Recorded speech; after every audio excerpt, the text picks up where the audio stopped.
You are listening to the Hello Sport Podcast. What's up, punters and dribblers? Welcome back to the Hello Sport Podcast. I'm unqualified opinion and unwavering bias. Monday, back again with our good friend, Sebastian, Eric, James, Anthony. You know him as Sebo. We call him that, though. How are you, bro? Yeah, good, man. Good. I was trying to think. I was explaining to Cody the other day. I used to be Seabass, but now I'm officially Sebo. You were Seabass. Yeah. Seabass was, I think, maybe more in your hipster days. Yeah, well, it's when I had the beer named after me, but then I think Sebo... It was before the beer. And I then had a few people call me Sebo, like Carly was always a Sebo, and then I think it just happened maybe on... Your dad calls you Sebo. Does he? Yeah. Yeah. I can hear it in Greek, but it's not like in the Aussie way. Yeah. But yeah, good dude. Didn't do much on the weekend because Millie had her hens on. Yes. So I was on full-time dadding.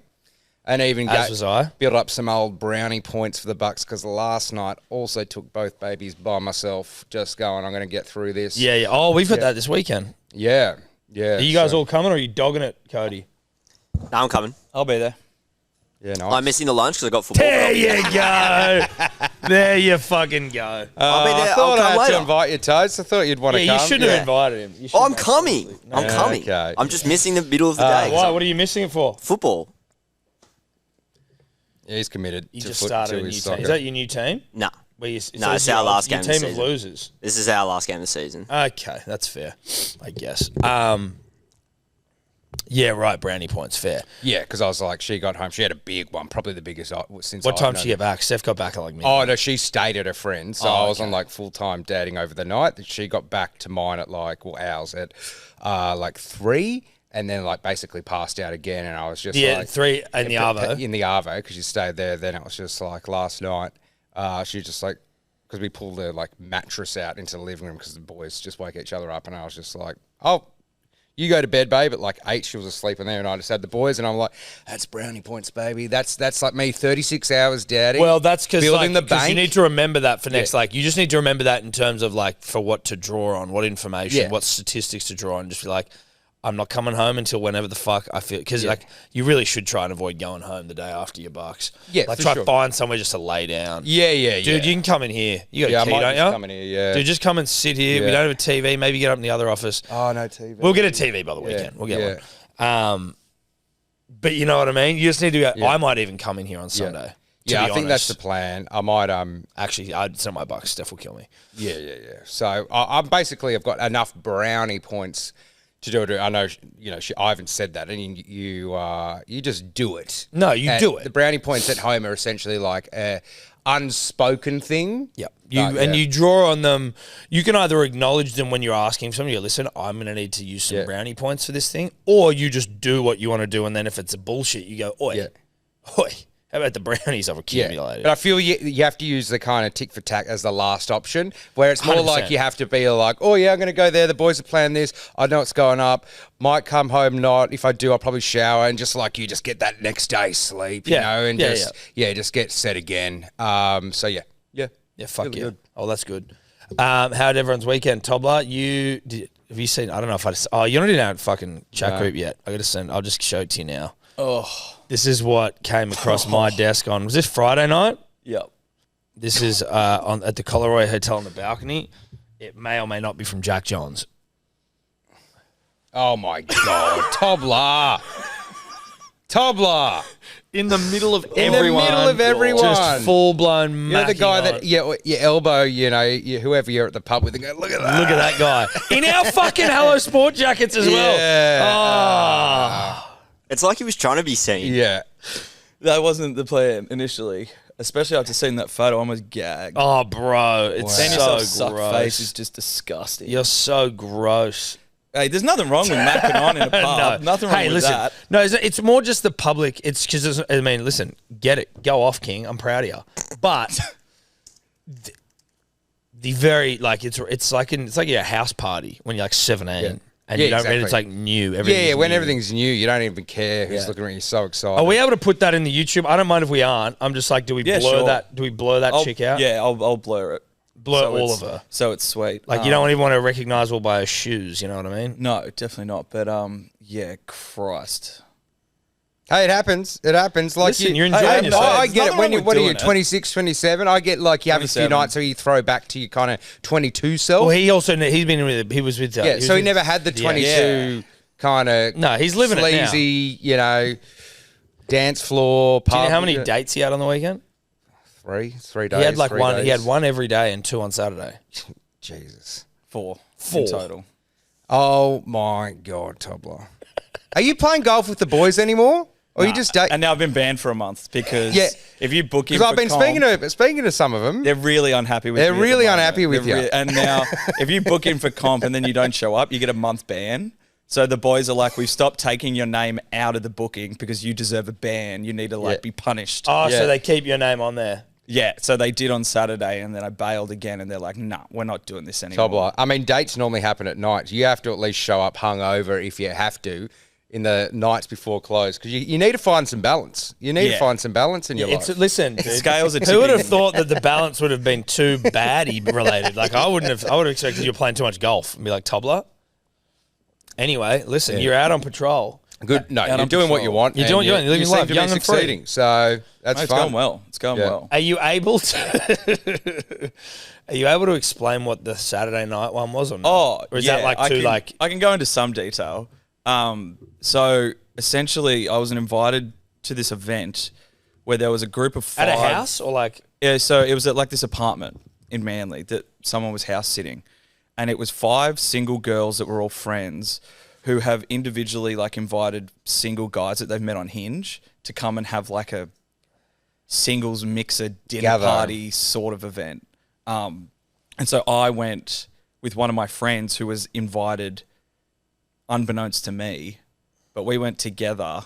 And it was very interesting. I'm big on Hinge. Like that's what it's like. He doesn't even realize his mate from Hinge has also been invited to this like Hinge party. It's like prominent Hinge socialites. I had no idea what to expect, but at first it was like a bit of a sit-down dinner vibe. Like one of the dudes had baked a pasta bake. You didn't bring it. Would you tiramisu it up? No, someone brought a tiramisu though.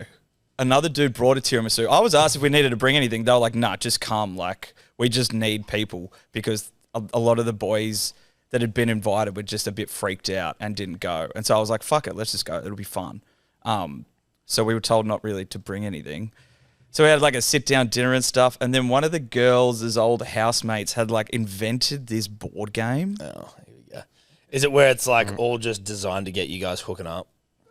Essentially, it's Spin the like bottle. skull your drink, or like there was a card that was like show us your favorite sex positions. Okay, and right. like it was all pretty random, and it got pretty chaotic. Did you have to get up there and is that what you got? Did you have to show everyone your favorite sex position? No, I got all the like skull your beers, but the cans of beer I was drinking of 4 pints were so cold that it was burning my throat. And so everyone was like, "You can't even skull a beer. What He's the fuck just is wrong every with you, time he's bro?" like, please Yeah. give me like a sex position. Like, let me get in on this game. And it's like, skull another beer. He's like throwing up. Just burping. It was foul. Rude. But no, it was a fun night. The concept was quite funny. I mean, I think it worked. Okay. I mean, I can see why you do it. A bit of fun, bit of icebreaker. Do it as a group. See what happens. You know, Absolute. Totally. depending who you get. You know, yeah. But I can see the merits of it. Yeah. Bit of fun. Mix it up. Yeah, it was interesting. Well, good for you, Tobler. I'm happy to hear it. That photo was fucked up, though. Yeah, to receive. that was a shock. Yes. Shout out to Jack Johns. Hope you're well. Now, obviously, there's a lot to get to. I feel I think we maybe do slightly reverse order with your rugby league stuff because we did do the stream last week. Yep. Last Thursday, probably stream of the year for me. Yeah, I reckon it wasn't it? Like, I'm going to even... Like, Origin streams are its own beast, right? They're a 'Cause different thing. It's like...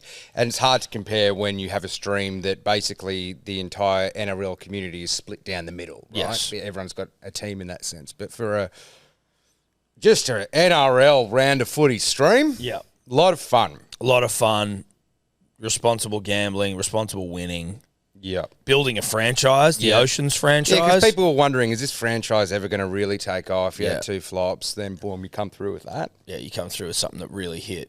Global smash hit, box office hit. Yeah.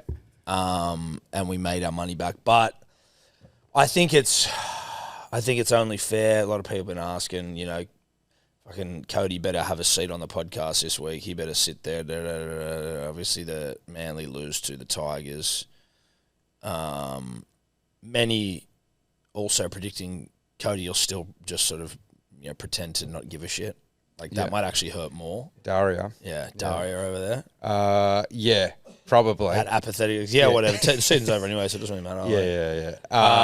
But 26-12, probably one of the worst performances from Manly for the year. What was the game score that you and Cody had? Was it? It was 20. No, it was 18-6, and then we did play a second one. If it came through. No, you fucked me up in both games. Yeah. Look, as everyone probably knows, my position, like Manly as a club, like to see them fail because of everyone in here and wider group of friends.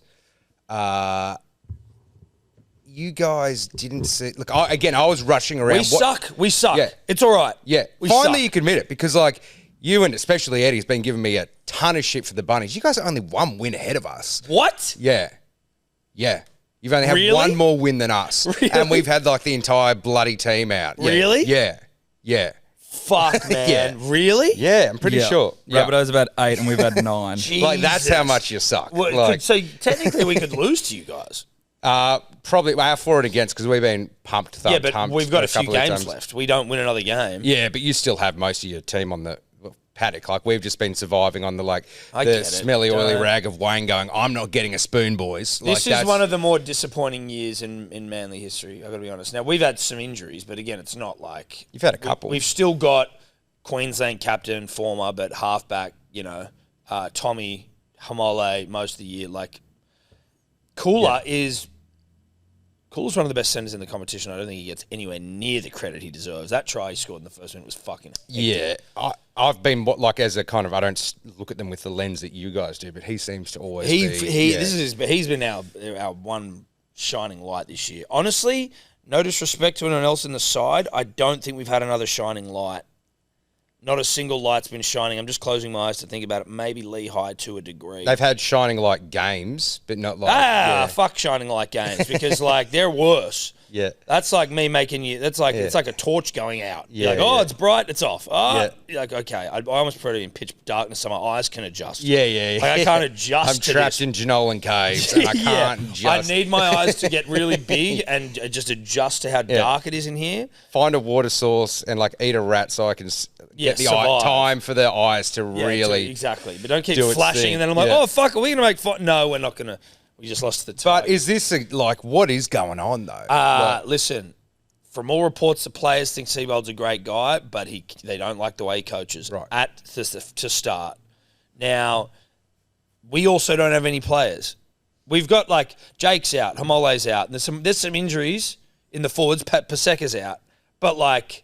We also aren't. We haven't recruited well. We just signed Blake Wilson from the Bulldogs. What about outside backs does Manly seem to be needing? You got a lot of dogs. 20 whatever year where they signed everyone. Fuck do we need? And no disrespect, Blake Wilson not bad player. Can't make it at the Dogs. Don't know why we're so. What? Why do we need to have fucking Blake Wilson when Tommy Talau can't make the side, Clayton Faulalo can't make the side, Raymond Viega can't make the side, like. Yeah, you're 8 years behind the Dogs. Remember when they had Kotrick, they had Montoya, they had DWZ, they just signed all. And all you know who else? You know who else is trying backs. to get fucking. Sorry for swearing, lol. Jake Turpin. Oh yeah. And again, Jake Turpin. No disrespect to you, Jake. Let go from the Broncos. Let go from the Roosters. Seemingly let go from the Dogs. Never was able to fully crack first grade. Not shitting on you, Jake Turpin. This is just more about club stuff here. Now we've got Lachlan Croker. We've got Jake Simkin. We've got. Gordon Shankum-Tong, Jazz Tavanga might be going, but there's 3 hookers there. Sure. Jake Turpin? Yeah. I mean, I've even forgot what Jake Turpin looks like. I remember, did he play for the Broncos, right, at one point? No. Yeah. My point is, like, are we going to fucking try sign anyone of substance? Anyone good? Are we going to go and have a... That's Jake Turpin. Oh, yeah. Yeah, he's who I had in my head. Is there now, like, a bit of a stink around Manly? 100% there would be. Players are like, I'd rather go the Dolphins. In fact, I'd actually rather go the Tigers. There might be. I don't know. But, like, we just haven't really...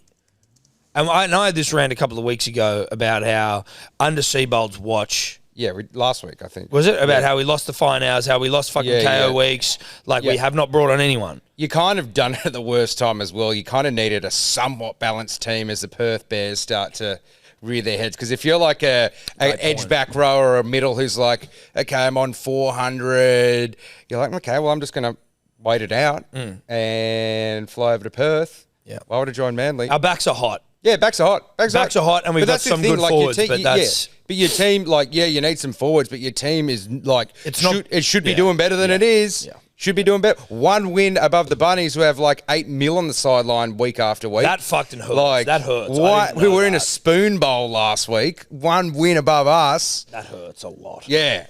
Yeah. Cody? Yeah, mate. Good Sunday for me. That game went exactly how I thought it was just going to go. And I almost feel like justified for how confident I was the first time we played you like 6 weeks ago and Buller and Luai got injured in the week. And I feel like that finally reared its head yesterday. You guys are bad, which is hilarious. And cool is too good for your club. Yeah. That's fucked. Someone go get cooler. The thing is, if someone will get him. You've had one of those things because you beat Melbourne in Melbourne that, like, if you take that away from your season, like, it's been stinky. Well, if we take that away, we've had the exact same wins. Yeah, exactly. We haven't won since that. We've lost 4 in the trot now. How many did we lose before that? Let me have a look. Because I don't think we won many. I thought we were on a bit of a... You were on a bit of a roll there for a tiny bit. 3 games, maybe. 3 games. And then we started going shit. If those 3 games didn't happen, you'd become a last. No, so Melbourne was our 3rd win in a row. Yeah. Okay, and so who was that? Like Broncos, someone else, Melbourne? Was that Tigers, Rabbitohs, Melbourne. And then pumped by the Dogs, Chooks, Raiders. Right, so you beat the Tigers without, what was it, Luai? In fairness, we are playing Dogs, Chooks, Raiders, good sides. Yeah. Then we lose to the Tigers. Yeah, but you beat the Bunnies, who, we know what happens there. The Tigers had what, Luai and who else? Tigers are a good team. Yeah. Tigers are a good team. Dewey at halfback is good. I don't want to say it. This is cope. This is cope. Tigers are a good side. Yeah, wow. Taylor May, Taruva, premiership winner. Dewey, Luai had his best game for the year. Coached by Benji Marshall. Heard of him? One of the greats. They're starting to gel. Like, they've got all Manly's fucking players. They got all the fine the ones you wanted to let go. I didn't even got one of the ones you wanted to let go. And you've got all our ones who we let go. Who have you got? Oh, Humphreys. Fuck. And you've also got a guy we're still paying in fucking Schuster. Well, he's... Or have you let him go? I think he's done, isn't he? Yeah. I think he's done now, yeah. So, yeah, look, I am actually getting pretty close to feeling bad for Manly, as annoying you guys are, because you're at least at the point now where you're like, yeah, we actually do suck. Because there's normally, out of you guys is, premiership every decade, you're only as good as your last game, all We've that still crap. got a few years for the premiership every decade. I don't see how you're getting a premiership this decade. I'm sorry. Between now and the 30s, they got 5 years. Yeah.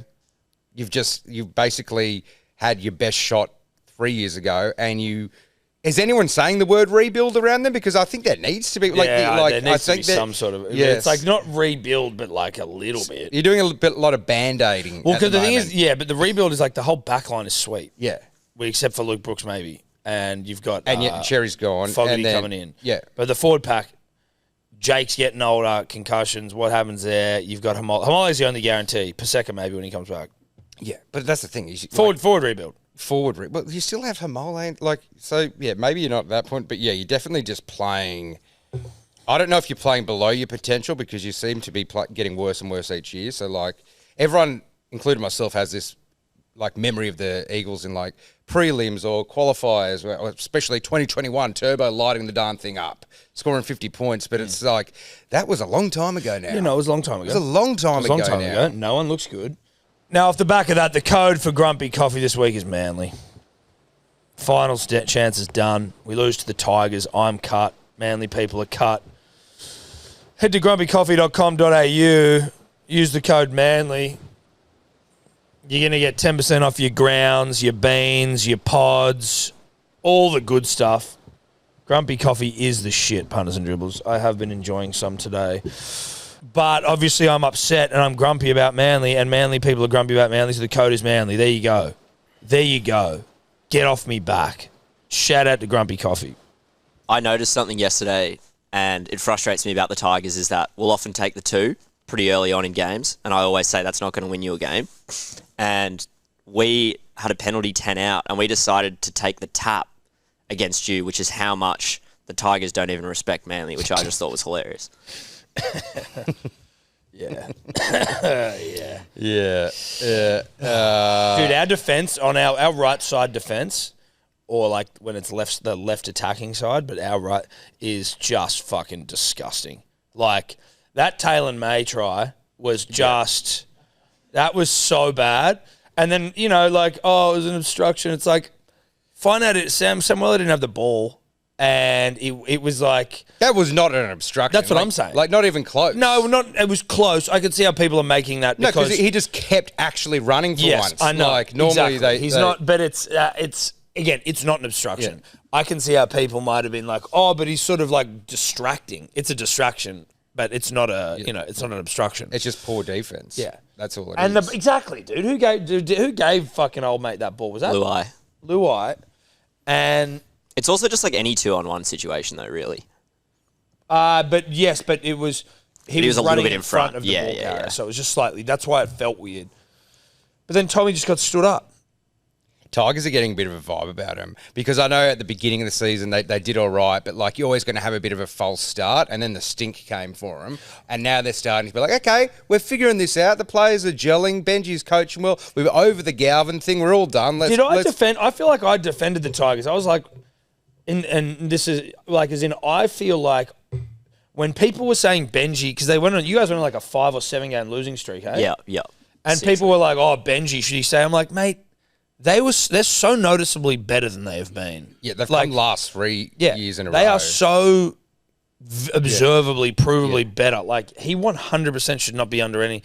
And that's even with the whole Galvin shit show and then Talon De Silva shit show. Like, he should be fucking. He should be fine. Safe. And then you see, now you see it's all just like Starting to come together. You can tell that Benji's probably a bit of a new age guy as well. So he's probably trying to find his like voice for motivation for guys who aren't that much younger than him, and like just backing his own way. It's probably a little bit different, and it's starting to show. What's up, punters and dribblers? We're brought to you by our good friends at Four Pines, particularly their Japanese lager. If you haven't tried it, do yourself a favour. We wouldn't lie to you. I'd be embarrassed to come here before you and tell you to drink something and then have you go drink and be like, it tastes like shit. It's just not the way that we operate. The Japanese lager is legit. You can get it from anywhere. Bottle shops. It's on tap at venues. On tap's delicious as well, mind you. We've got we got cans of Japanese lager in the studio, and then when you go to a pub, you see it's on tap. You get it on tap. Oh, it's good shit. Anyway, shout out to Four Pines. They get around us, so get around them. I don't mind a bit of new blood in the coaching ranks. I hate it when you get a coach who's been fired from like 2 other clubs. Seabold.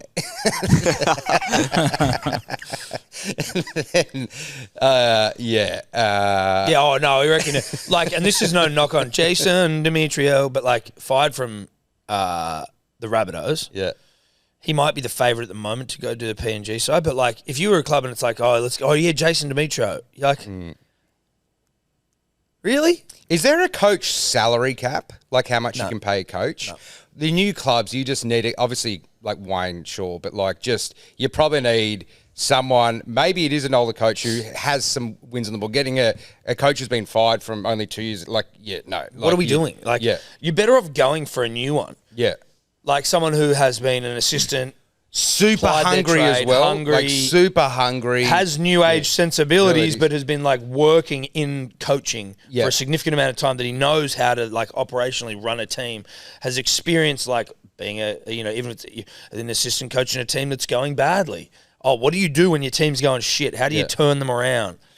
Exactly. Or like they even say, I think maybe, I don't know who was saying it, one of the, like Matty Johns or someone, it's just like, it's actually probably better to go get, or maybe it was Gus.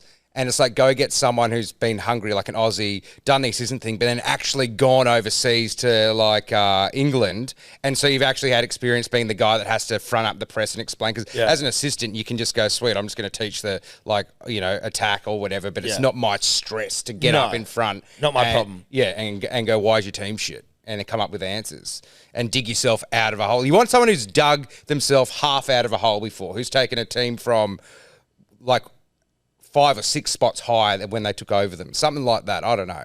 But like Jason Riles is a good one for the Eels. Like he seemed to go, he goes, I'm the kind of new age guy, even though like he has not probably new age as Benji, I've just been grinding my ass off. I've actually rejected certain jobs. Well, that's what you can also see is Fitzgibbon going relatively well with the Sharks. Like they were prelims and that. Rejected a Dragons job going, this club sucks, I'm not doing it. Yeah, I'm not desperate enough. I know I'm good enough that I'll get an offer. I'm not wanting to, I don't want to just ruin my career before it starts by like taking some shitter. Craig Fitzgibbon, same thing. I'm going to go wait till a club that's like doing way better, but you know, getting rid of a coach. Those jobs come around. Yeah. Like if you're Josh Hannay right now, Des probably going from the Titans, given that the Titans just got pumped on the weekend, and maybe Peyton at the Cowboys, don't know. But like those two are up in the air. Or even O'Brien at the Knights. Let's say there are those three jobs, Titans, Cowboys, Knights, maybe Manly. Maybe Manly. But listen, not if you hear what the fucking owner said on the weekend. But What did he say? he said like last week on the weekend, but it was like, when we're good, we're really good. Like, you know, he's got the full, Seabold's got the full backing of the board, because when Manly's good, we're really good. And it's like, well, we're not good that often, though. But the thing is with the league, there's like, 27 games. Odds are that, A, you're going to have 3 or 4 games for whatever reason you're extra motivated, whatever the reason is. There's heaps of reasons out there. And then there's also going to be a few games where you come up some opponents, whether it's Origin, who have big outs, aren't really motivated, don't really give a shit about you as an opponent, resting or whatever. So the odds are you're going to have 6 good games. Or if you have decent players who are poorly coached, those players may sometimes just do it. Yeah, just do it. And maybe just go against the coach and do what they want. Who knows? So you're going to have some good games. You can't be like, oh, we had some good games. But to be like, when we're good, we can beat anyone. It's like, yeah, but we fucking don't make the finals, bruh. You didn't make the finals for a made while. last year. Like, you did. Oh, you beat the Doggies, Beat the Doggies. Yeah. And then, do we win our first game of finals, or do we just go out straight away? To the Roosters, maybe. Yeah, we beat the Dogs and then beat the Dogs, got pumped by the Roosters. Yeah, pumped by the Roosters. But like the Tigers are a very good chance to finish above us on the ladder this year. Well, I was laughing months ago. I was going, how many years do you think it's going to take for the Tigers, like at the beginning of the season, to finish above Manly? And it might just be... Listen. So if you look at the next 3, the Tigers have Cows, Raiders and Titans. Well, they win 2 of those 3. They win 2. They definitely can win 2 of those 3. They can win. We've got Dolphins, Dragons, Warriors. Well, we'll definitely lose to the Dragons. They're our bogey team. Dolphins... They might be like a bit like... Devo. They might start playing well, out. though, but they might be out and play well. Like, oh, fuck it. Yeah. And then who's the last one? The Warriors. We'll lose to the Warriors. We could lose. The Warriors are pretty slidey at the moment, though. So. Yeah, but they are. But I don't. I mean, what? But they are going into the final, so they want to What the fuck are we? Yeah, I don't know. But at the beginning of the season, you'd think you would be beating the Warriors. Well, dude, you know what's crazy is that DCE said he was leaving in round 3. When that news broke, I felt like, just from my memory, that the season had been going for a lot longer. That was just such an early time for that news to break. I still don't know whether it's like made the season bad, because I just think that's a really lame excuse. Like, he seems to be giving it his all. Yeah, he seems to be having a crack, and it's like, does that news make the forwards run? Not be able to dominate their opposition? I don't think so. It's not ideal, but I don't put it down to that.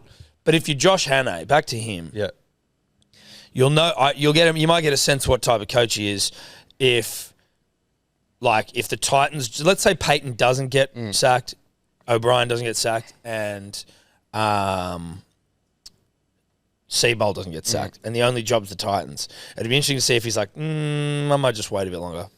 Yeah, the Titans are an interesting one, though, because they actually do have an all right roster. So it's like... Yeah, but it's obviously not. Like, it's obviously all right, but it's not. It mustn't be... Like, it might be like the cheerleader effect. Yeah. I mean, but...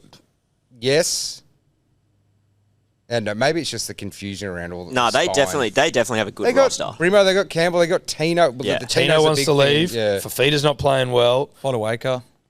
Thermal's all right. They're all right. Philip Sammy's pretty good. Yeah, they're all right. Carney P. Dude, none of... I'm not saying they're bad. Yeah. But, like, they're not... Like, if you go think about that Sharks roster that Fitzgibbon took over, like, that's a team of, like, really good players, I think.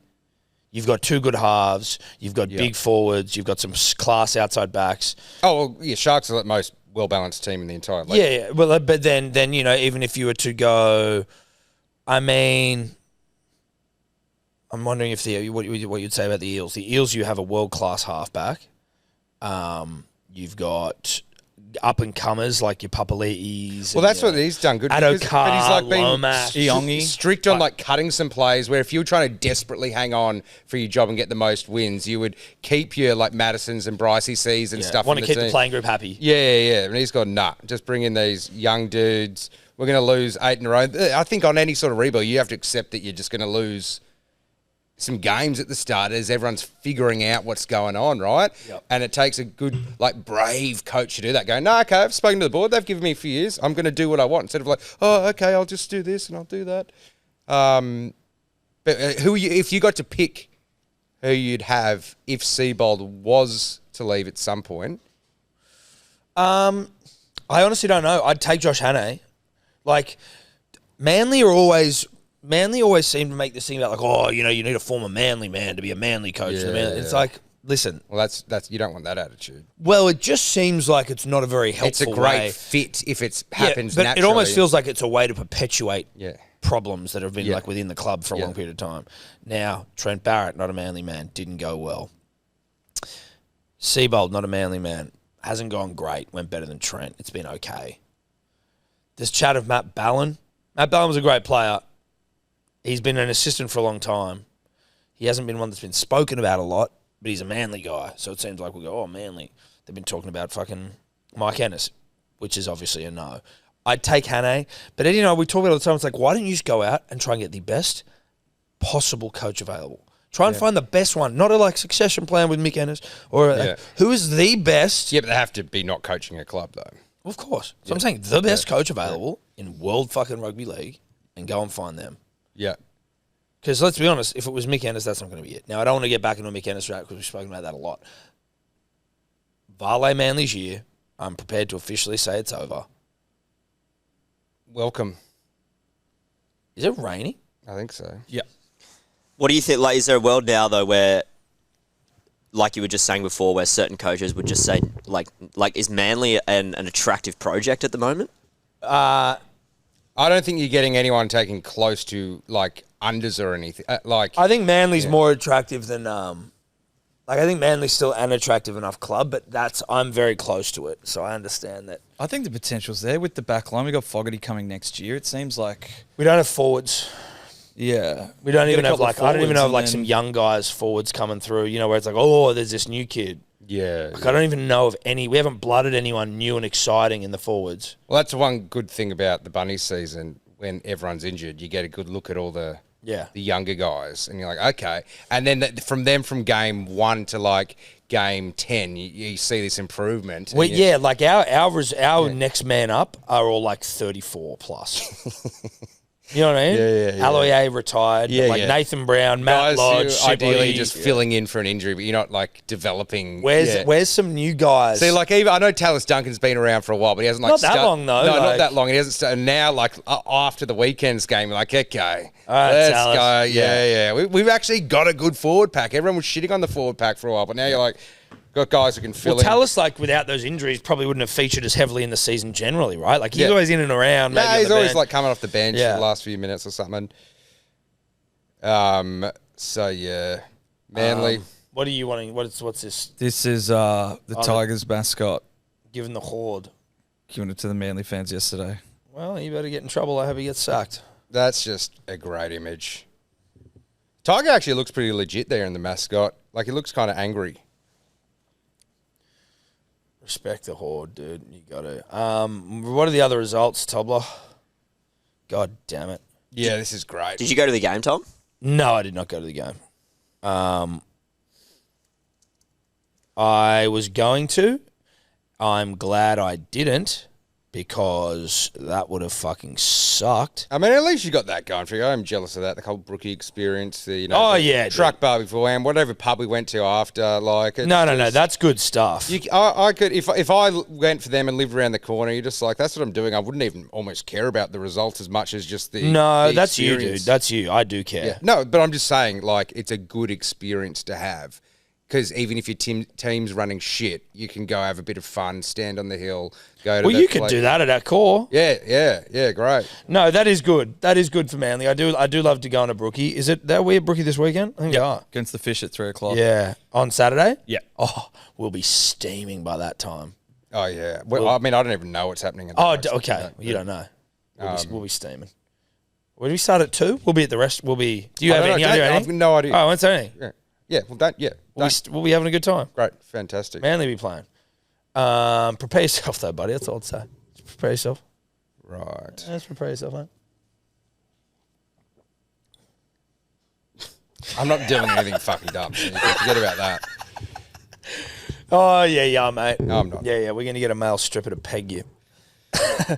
Yeah, it's all right. Yeah, that is fine.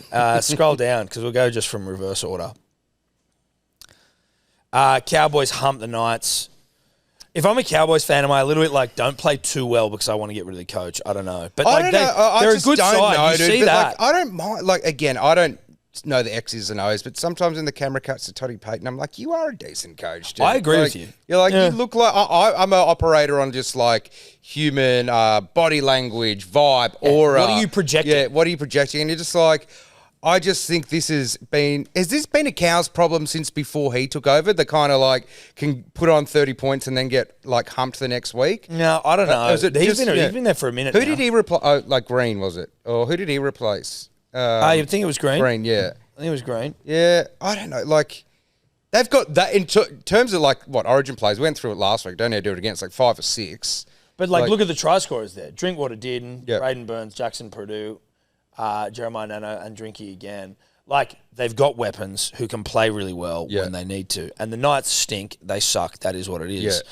I don't know if he's in like. I think Peyton's got like another year just to try to level it out, where it's like Cow management or board, but like, look, we're happy if you won that game 20-4 and shave off the 3 tries. If you can just put of those 3 tries into like the other games that you just get pumped by someone who's not that like. Yeah. You know what? I think I'm with you. I think Todd Payton deserves to go around again. Yeah, I think he does. Because where are they on the table now? They've had a shocker year. We get that, but they 13th. 13th. The thing that I think when I speak to when got my ear to the streets talking to North Queensland Cowboys fans, shout out James Harvey. During the year, they kept taking out Jake Clifford from the halves and putting Purdue that in. was the thing that. And everyone's like, "Bruh, he's playing well. Why do we keep trying to jam fucking Purdue into the halves?" Yeah, they did have a bit of a merry-go-round. They also started the season with Duffy at 7. Yeah, that was it. They had Duffy for like 3 games or something. Yeah. I don't know. I'd give him another year. Look, the Cows. You got the Queensland 7 now, so like you need to be better. Yeah. They're just super inconsistent. Maybe I don't like him as much just because from a punting perspective about even. I can't figure them out. I did. They got me this for this game. Nanai and Young, thank you. Yeah, they just, I don't know. Like, who knows? It's not diabolical. No. But it's pretty bad considering their team. Does anything scream Newcastle Knights more than them putting an ad on on LinkedIn? Did you guys see that? Yeah, dude. Can you get that up, Tobler?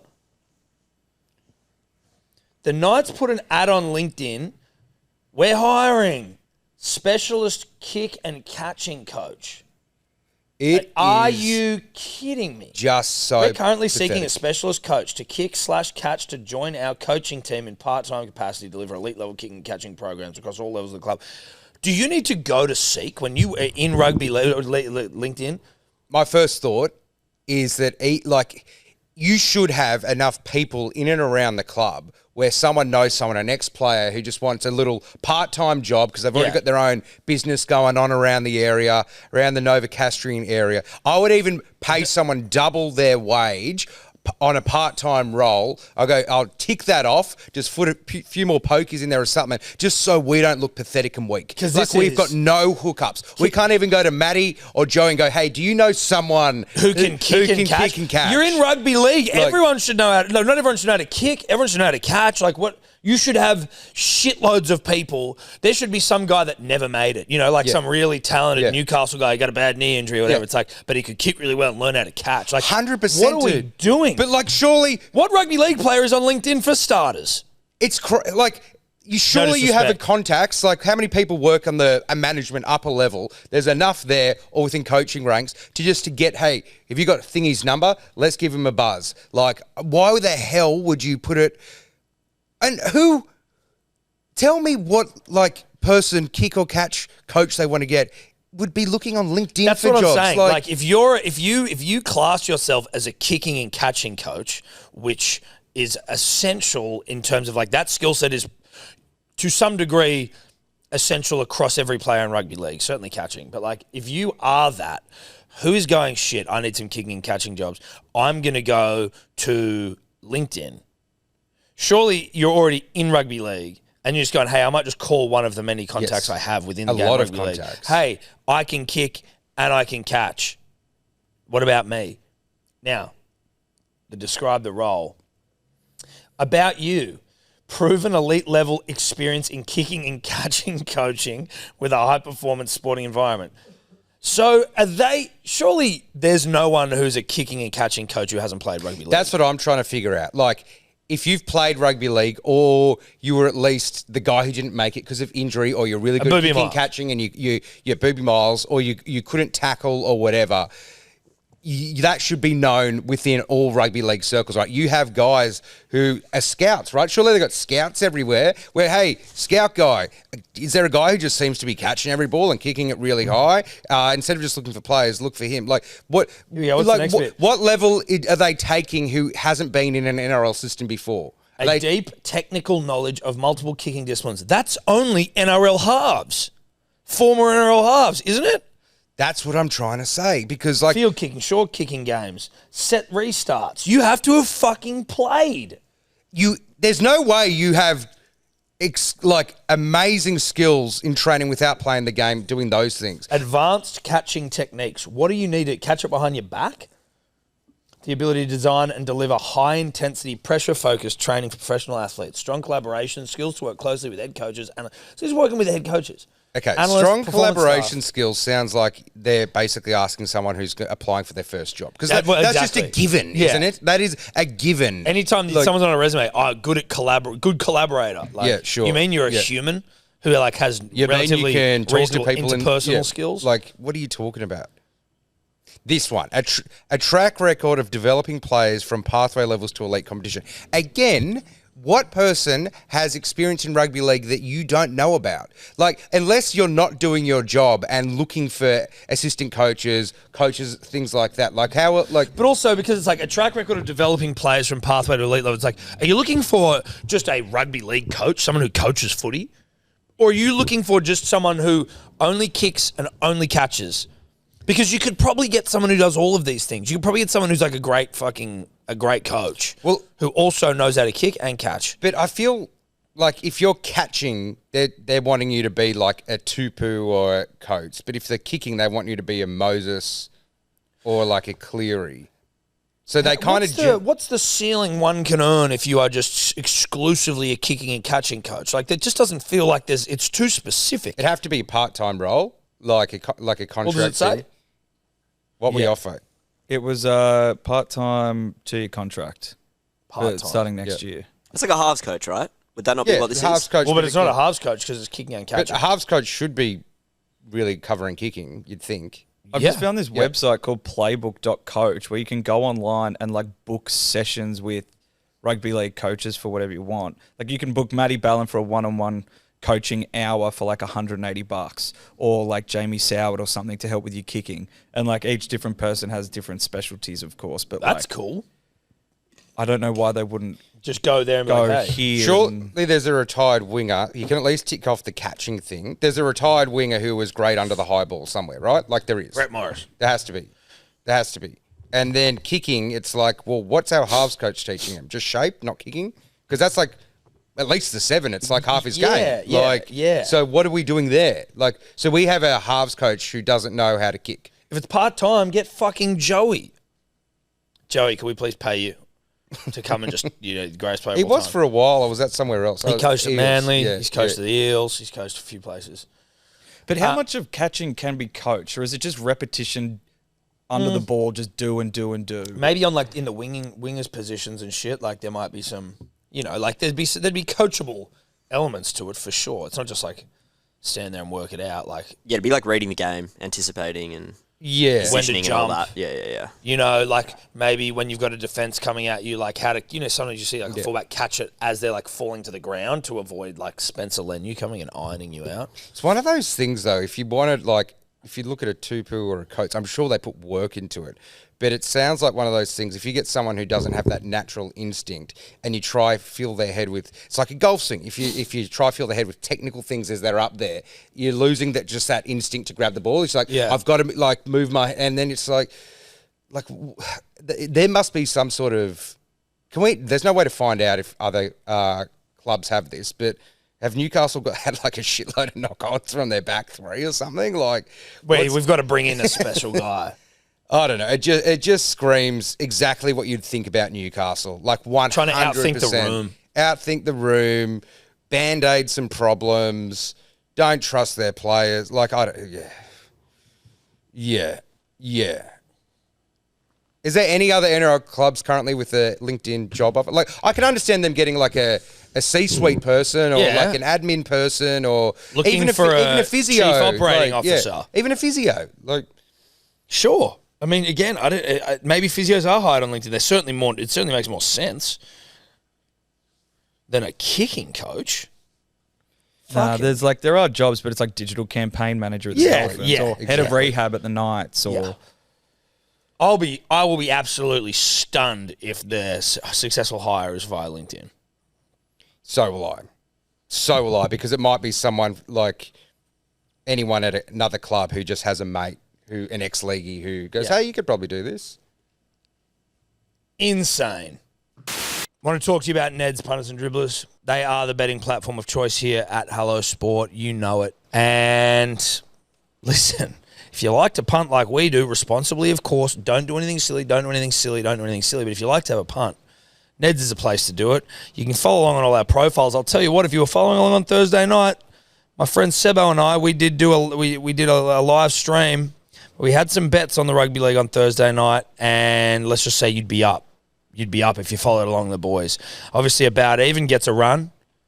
The boys are all up on About Even. Follow the profiles, get into the About Even group. Have a punt if you want to. If you're going to do it, if you want to have a punt with us, you do it on Ned's, baby. Chances are you're about to lose. For free and confidential support, call the number on the screen or visit the website. Out of reach. What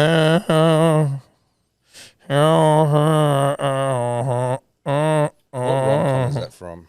Huh?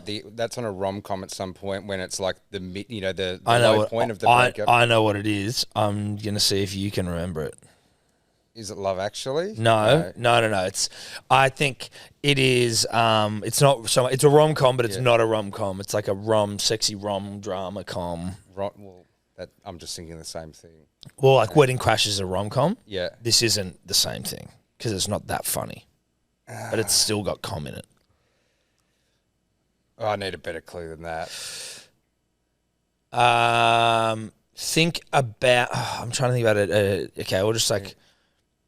I believe that may even sing this song in it. Someone may sing this song in the. Oh, I know I've seen it a couple of times at least, whatever it is. It's about a nightclub bar. About a nightclub bar. A bar. A bar. I think this is like when it's in like a bar, nightclub, whatever. It's like not nightclub. It's like a. Everyone's getting pissed. Chicks. Chick singer. Fuck, I'm not going to get it. Coyote Ugly. I was going to say Coyote Ugly, Well, you didn't fucking say it. I just, for some reason, I was like, it's surely not that because I have like not a recent memory, but some sort of a recent memory. And Coyote Ugly. We were talking about Coyote Ugly on About Even a couple of weeks ago. Years and years. I think that as well. I could be wrong. I'm pretty sure. It was like a Lenny's favourite movie. Yeah. So my sister loved it as well. Yeah. It's a good fucking movie. Yeah, right. It is Guy from Bootman in it. Yeah. Yeah. I don't know if she sings it even. I think she does. I don't remember. Gabrielle. And can try to resist. Maybe is that a yeah. different song? No. I don't think it is. Oh, I'm singing a different song. It sounds like it's in Bridget Jones' Diary. Is that maybe what I'm thinking? Out of Reach. It doesn't look like it's in Coyote. Maybe I'm singing a different song. Anyway, that was all for nothing. Bunnies beat the Eels, dude. Very good game. In terms of like... No, it was a good game. Like, it's actually a decent game for guys who are like bottom four or whatever.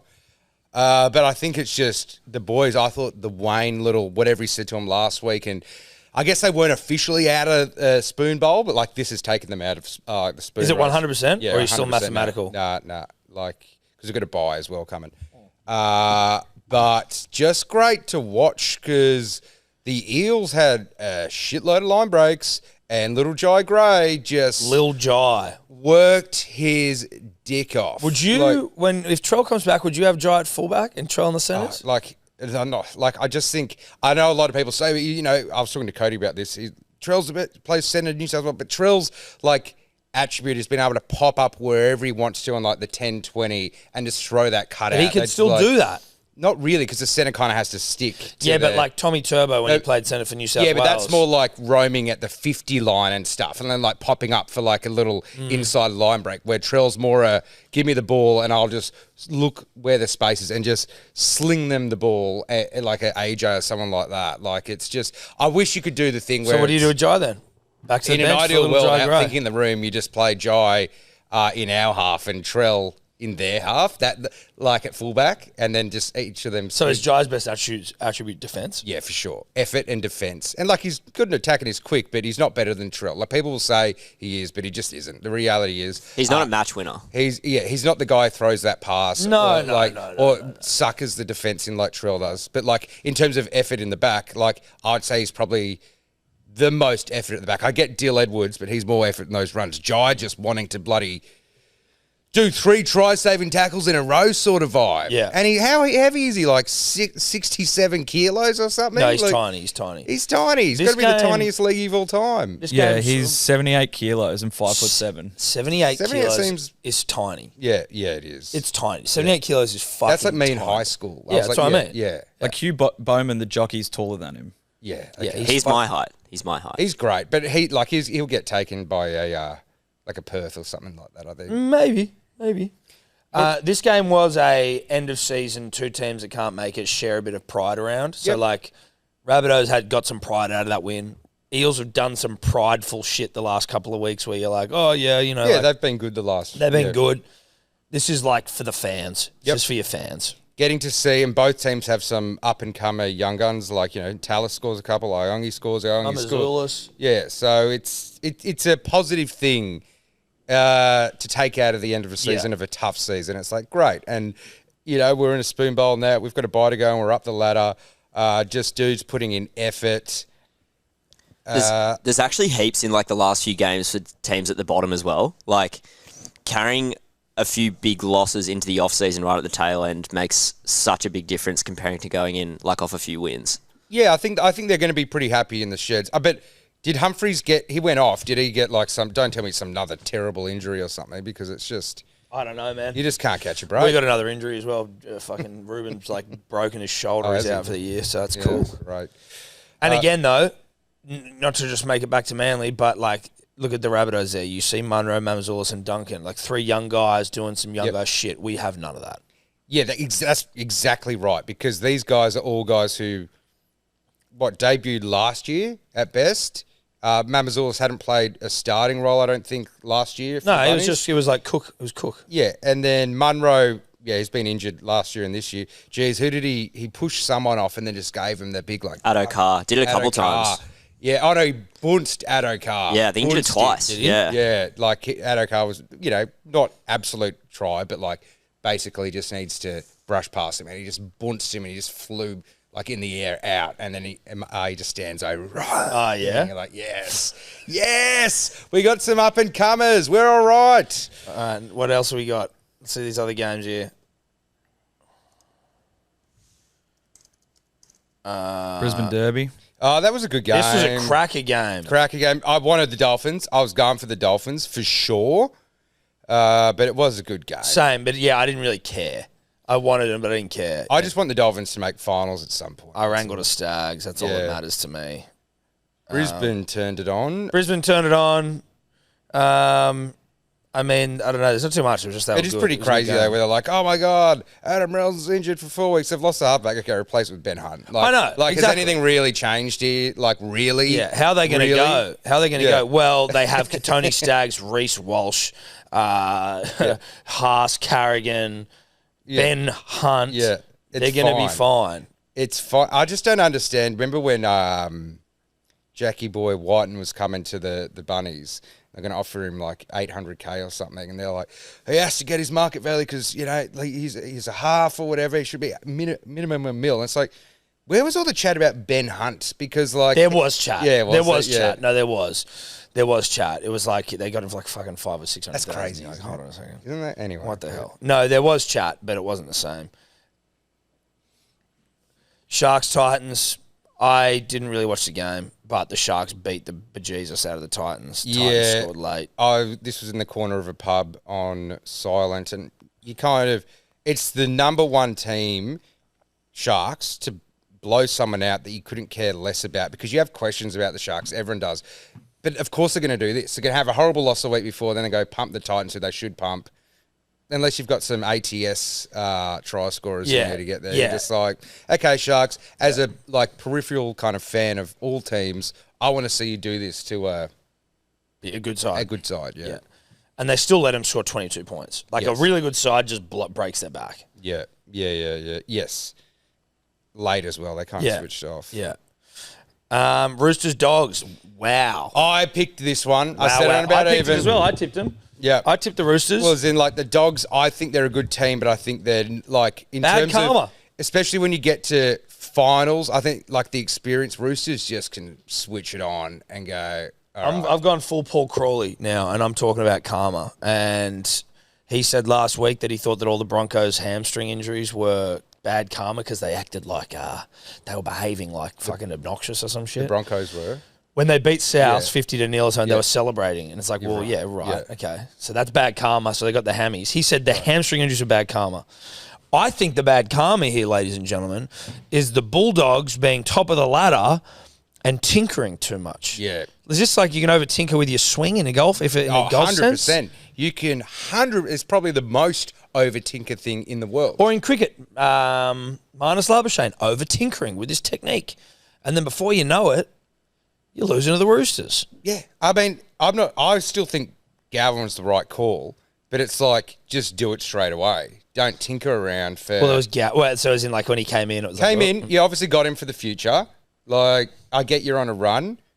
But then now they've got rid of Reid Marnie and Bailey out. And now obviously you can't say it's down to those two. There's a lot more things that go into a side's performance. But is it just bad juju? Things were good. Things were humming. Everything was going on. Yeah, sure. Sexton didn't have a single try assist.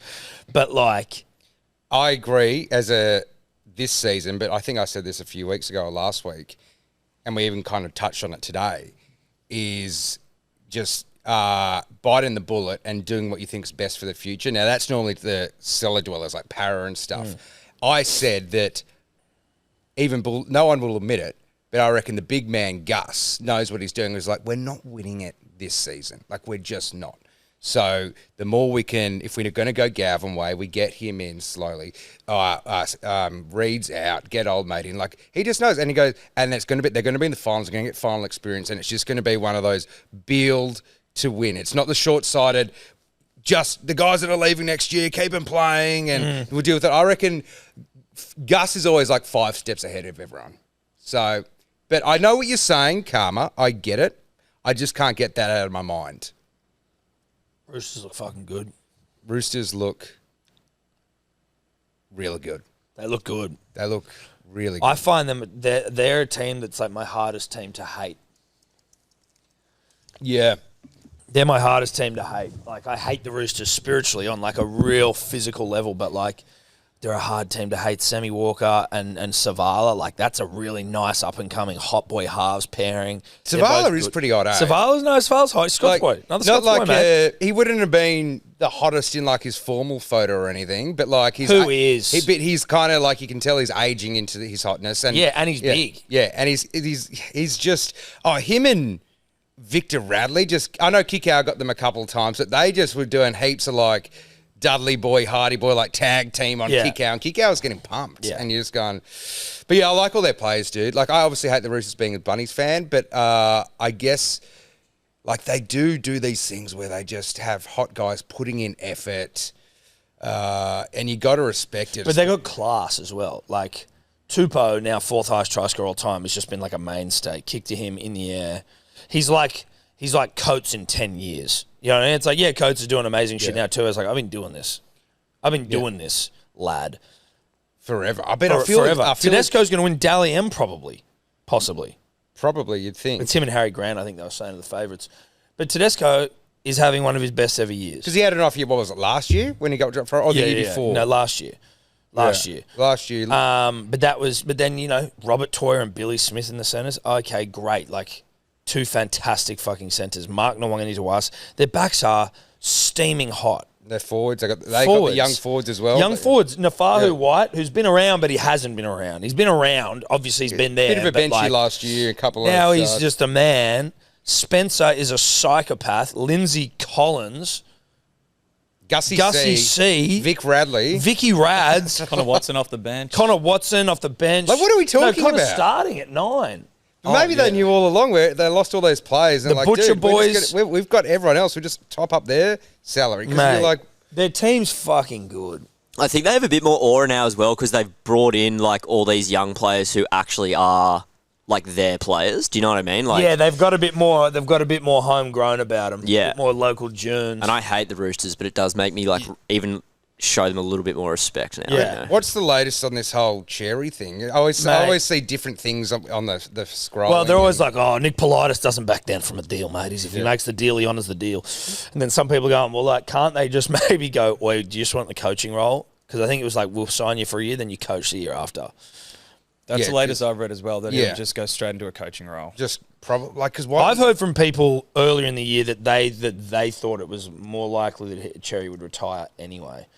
Kind of makes sense because Sam Walker is really come on a bit, hasn't he? Sam Walker's fantastic, but then Savala's the main one, because it's like if Cherry comes in, Savala, who's developing, long kicking game, doesn't he? Like, he's also only on $80,000 a year. Like, you come in and start paying Cherry shitloads of money, and then Savala's getting 10 times that. Cherry getting 10 times what Savala's on. Like, if you have a half come into your team and start like going that well, and he's young and like this is your future, I'd be like, you're kind of going, oh, do we want an out of form Cherry Evans again? Yeah. But if you've offered it to him, like, fuck it, have him. If he's not good enough, like if he's not playing well enough, then drop him. You did to Chad. Yeah, but he'd be on a lot more money than Chad. No, he'd be on shitloads. Chad was probably signed as a backup. Yeah, but it's 1 year. Yeah, you just wouldn't want to risk. I guess if the younger dudes know it's definitely 1 year. Well, they're already going to lose Sandon. Sandon Smith will go. Yep. So then they'll just have Savala, Walker. Sandon, Walker. Yes. Walker, Savala, Cherry. Yeah. And they got this other guy, I think Toby Rodwell or someone coming up. Yeah, I could be swung either way if it's a smart decision for them, at least. Who knows? But it's just the whole Cherry situation. It's one of the worst handled contract things I've ever seen. Just in terms of like how much it has just consumed the whole year. Like, I don't 100%. And Cherry's like, I've made my mind up, which is completely reasonable, but it's just more like the absolute shit showery of it all. Oh yeah, it's terrible. But I kind of respect Cherry for doing it, even though I love Cherry. Who knows? Who knows actually what was happening in his mind or whatever? But was he getting pressed by the club to I don't know. Who knows? But the fact that he goes out on TV and just says, you know what, I actually don't know. And we're like, yeah, sweet. Like, now you can shut everyone up and you don't actually know. And unfortunately, it hasn't, because we sucked and it has't shut anyone up because we've done nothing. Yeah, well, that's Manly sucking, though. That's got nothing to do with the type of bloke he is. No, God, no, he's a good dude. But it's just more that if you don't win, this thing ain't going away. Yeah. And people are going to talk about it non-stop. And then we have a couple of wins, it's like, oh, yeah, mate, no, it's not the matter. And then you start losing it, and everyone's like, when's he going to say it? Oh, you start losing, and everyone does the opposite thing. I remember when the Tigers started with like a couple of wins or some close losses. Like, we just love Benji, how he can just kind of let the coaching be there and go for a round of golf on Sundays. He says that's his relaxing time. It's just so brave to come out and do that. Lose 3 in a row. The guy's golfing every Sunday. That's the same fucking person who wrote the same articles, basically. Is he not Doug and it's Listen, I know that we said a couple of weeks ago it's not that big of a deal, but the guy's fucking got a handicap of 5. How's he managing that when he's a full-time coach? Yeah. So if you're losing, they'll just find anything, right? Yeah. No, they'll go back, like, they'll gaslight you and be like, I didn't say that. You're like, wait, what? But dogs, Oof. Yeah, they're good, man. But I've always thought like they just don't have that. As I was saying ages ago, like the Rolex kind of guys. Galvin ain't a Rolex yet. He's 19. No. Yeah. Galvin's not a Rolex yet. Like and Connor Tracy's not a Rolex. like Critter's a Rolex, sure. They've got him, but like Kick Out, Critter, in their spine. They Burton. don't have a Rolex. Burton. Oh yeah, maybe. I think he, or maybe he's he's not flashy. He's definitely not like he's not like you're not a Rolex. No, exactly. It's like, maybe he's like I don't know watches all that well. A Tag Heuer. Yeah. I feel if they get an actual Rolex in the spine to help him out, then he could become a Rolex. Like Yeah. Like one Rolex brings two Rolexes. yeah, sometimes. exactly. I bet they're going well, man. I just think everyone just thinks they're going to maybe win it, and I just don't. And I love to be wrong. I would love to be wrong, but I don't think the Bulldogs are going to come close to winning the overall. Yeah, I thing. think you're right. They're I think you're building. right. They're going the right direction. Yeah. It's great. But I just think when it comes to crunch time, the Roosters, with all this final experience, Trent Robinson, who's done the dance a million times, so Raldo needs to get his runs under the board as well. Like, he's only had one, final stop game, and they got beaten by you guys. Like, don't come for me, Doggy fans. I think you're on the right trajectory. I think in the next 4 years you've got one. Fans they go quiet when the team's shit. Yeah. They all disappear. But when they're on, they'll come for you. Yeah, they'll come for you. I think they'll shit down your throat. It's going exactly. They're very passionate. I just don't know if Doggies fans know how to deal with such a quick rise from being like bottom four for years and years and years and years to, this thing's happened a lot quicker than their expectations. It's like anyone trying to deal with maybe a quick rise to fame. They get emotional, say the wrong thing. That's the Doggies fans. That's just the Doggies for you. Did you see this interview with Freddie and Savala in the sheds? Oh yeah, it just made me feel uncomfortable. Really, it was like Freddie was having a brain aneurysm. Yeah. Remember that try in the 2004 grand final where? Pause it. How old's Savala? He was 2 years old during this So Freddie's asking him about a try from the 2004 grand final. And he was born in 2002. He was 2 years old. Remember that try in the 2004 grand final where the winger, what's his name? I forget the winger's name. For the Bulldogs, I forget his name. He scored the try. Who? Darryl Halligan? I forget it anyway. Oh my God. That wasn't a try, was it? Savala's like, what the fuck? Anyway, I'm going. If you're Freddie, you just I have reckon to Freddie stop. realised as soon as he said 2004, he goes, "Fuck, I'm old. This guy wasn't." Yeah. It's just like part of you for Freddie. Was that the game he was playing?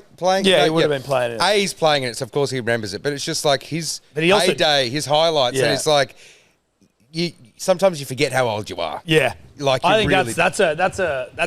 I forgot how old I am. Yeah, For asking sure. a 2-year-old who was the winger in that game. Who If you can't remember it, Freddie, and you played in the fucking game, what's a 2-year-old Savala gonna do? And he's like, "What? Who? Which team?" Yeah.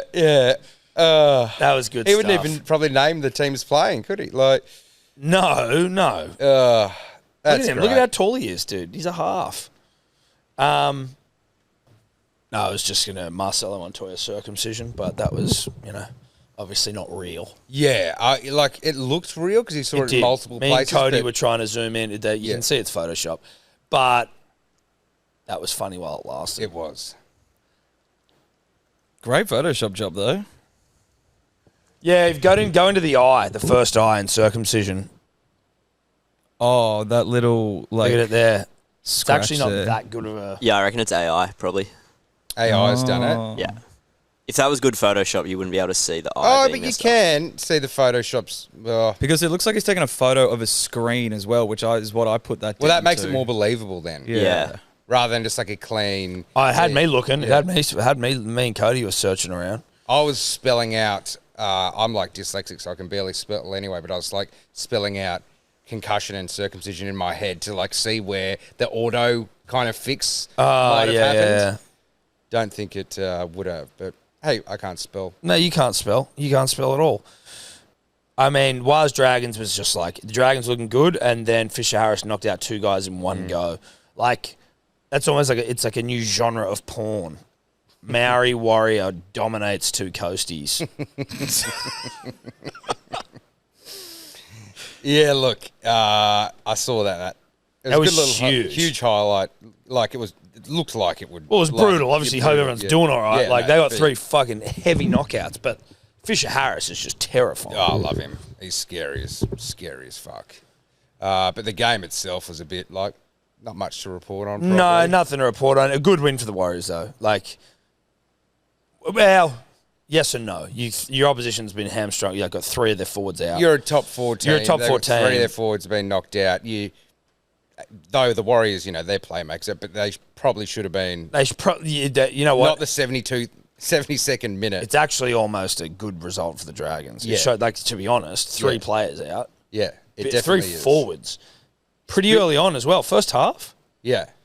Well, at least the 2 were first half. It's a big spiritual win for the Dragons. Another close loss for them.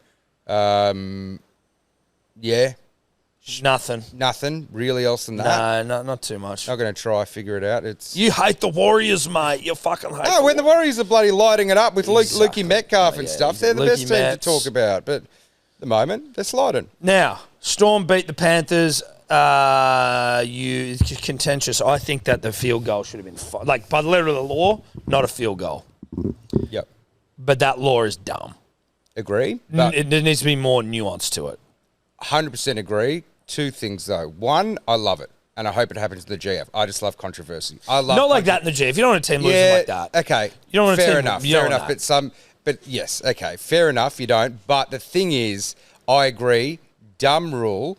But if you've given Harry Grant the opportunity to do just by moving 15 centimeters to the left, you've given a little smart hooker the chance to do that. If you stayed there and didn't move to the left, he can't do it right. So it's like you've put yourself in the position. I actually think that Harry Grant could have still technically, even had Leota not moved at all, I think because he's in the way between the kicker. But then Nathan came out in the presser, and the way Nathan explained it was very like, okay, like you have explained it really well, and then Harry Grant comes out and then he goes, yeah, but that's the rules. Yeah. So Nate's basically talking about how the rule needs to be looked at. Yeah. Harry Grant's like, it's tough. It's tough titties, as they say. Well, but that's the rule. They do, because I think maybe, is this a newish rule? Because remember a few years ago was where Penrith had literally like a wall of blockers for a while. Yes, there. yeah. And so they've maybe changed the rule based on that. So it's a kind of a new rule that they're trying to figure out. That's a dive, though, from Harry Grant. That's one of the great dives. Oh, yeah, it's a dive, but you can't dive unless there's like half a chance of the reason you're diving to come off. The greatest dive since Stewart. Diver. Stuart diving. I just love how Stuart Diver, for a certain generation, is just like the thing that... Well, our generation. Well, but even your dad said it. Well, and our above, generation and above.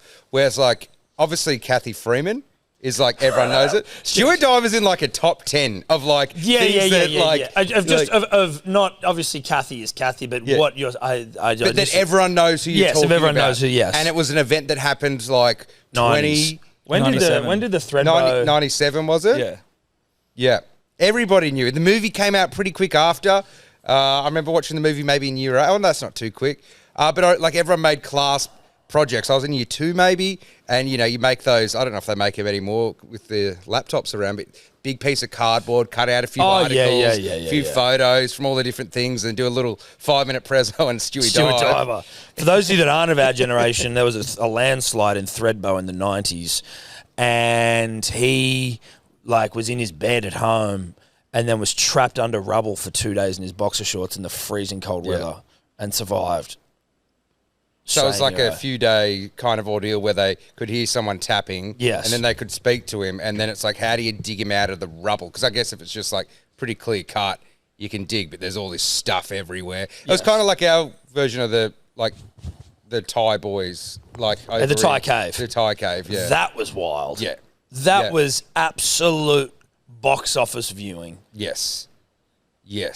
I've watched the documentary. I remember it's epic. I can't remember what happens, but that was because they had food, they had supplies, but then the water's rising, dude. Rising, and it's just, there's The all problem these, is that movie would be good, but they'll do a shit job of that movie because it's like a reenactment of a real story. I don't Yes. believe that. Yeah, I feel in those cases, like I've seen the documentary where you just because it doesn't need to be like dramatized any more than it does. It's honestly more dramatic than anything you could ever imagine. Exactly. Mate. So just speaking to the people involved is just the way to do it. I watched it recently. They actually ended up getting those kids out, and the cave flooded like the next day.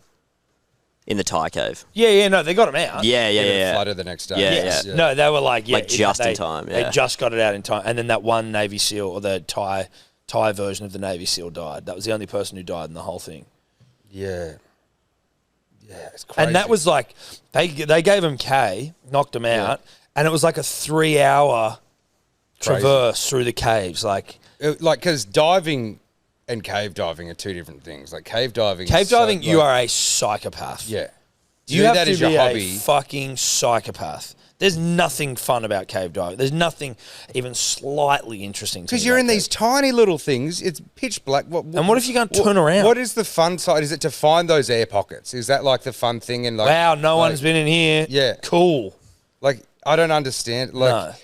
if you're going to do something else, do some like treasure hunting, shipwreck kind Dude, of. I honestly, there's part of me, if I could go do my life over again, I'd be a treasure hunter. Or an archaeologist. To be a treasure hunter, I think if you're the guy leading the expedition, you have to do. It's one of those jobs that sounds really fun, but you've done everything at uni on a certain topic. So you go, okay, Spanish treasure. You're going to have to be the expert, and that takes like 8 years. You do your scuba. So you can't just see Matthew McConaughey in Fool's Gold. Well, I think he spent. He's reading heaps of Spanish books. Yeah, but then you also could be the guy just like is the weapon at making all these contraptions that can find the treasure. Like, well, but like, what if you're just making friends? You're a man of the world or woman, and you meet your Spanish consiglieres who talk about the treasure in the rooms, and then you're okay. Well, let me find out about that. And you want to like, what about this Scottish like? Then you'd be the Knights of the Knights Templar and shit. Then you're the financier and you're the billionaire already who's linking Donald Sutherland. Yeah, Donald Sutherland in that. Yeah, exactly. Well, dude, if I become a billionaire and I've got enough time left, dude, I'll be a Donald Sutherland. I wanted to be a treasure hunter as a kid. I even did a bit of history at Sydney Uni until I was like, let's do some history. And then, I love my bows, arrows, swords, and like basically our two tasks were one to look through the remains of kind of near old indigenous settlement, and you basically going through and go dirt. Oh, there's a bit of a shell here, to prove they ate shellfish, and you're like, okay, where's my gold? And then you also we're going to study the remnants of a well from Balmain that was dug up 60 years ago. What the fuck? And it's like any gold coins, any around? like ancient lost treasure around here that the Spanish got blown off course on the way home, and we've found their way to Australia and they buried treasure in the outback. What the fuck? Like,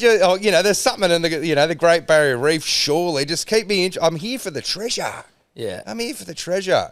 So they gave them that dream pretty quick. But yes, but it would be fun to do. It would be the best job. Even archaeology, just generally. Again, you got to be like, there's heaps of bookie stuff in there. But that's more like, the bookies. Just dusting off like bones, Well, that's artifacts. Yeah, but I need the chase because, like, you go to Greece and you just dig a hole. Have a gun. You'll find If you artifacts. have a gun, you probably feel like you're in the chase. Yeah, and one of those old little like like a pistol kind of things. Yeah, that's what you do. But yeah, there's a few lost like they never found Alexander the Great's tomb. When they find that, whoever finds that will get a fair chunk of cash. No, it'll probably be a mining company. I just won't tell anyone and just blow it up.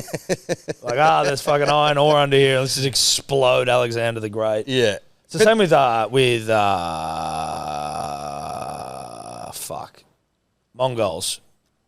Mongols. Genghis. What, he got treasure? No, they've never found where he's buried. Oh, his tomb. Yeah, right.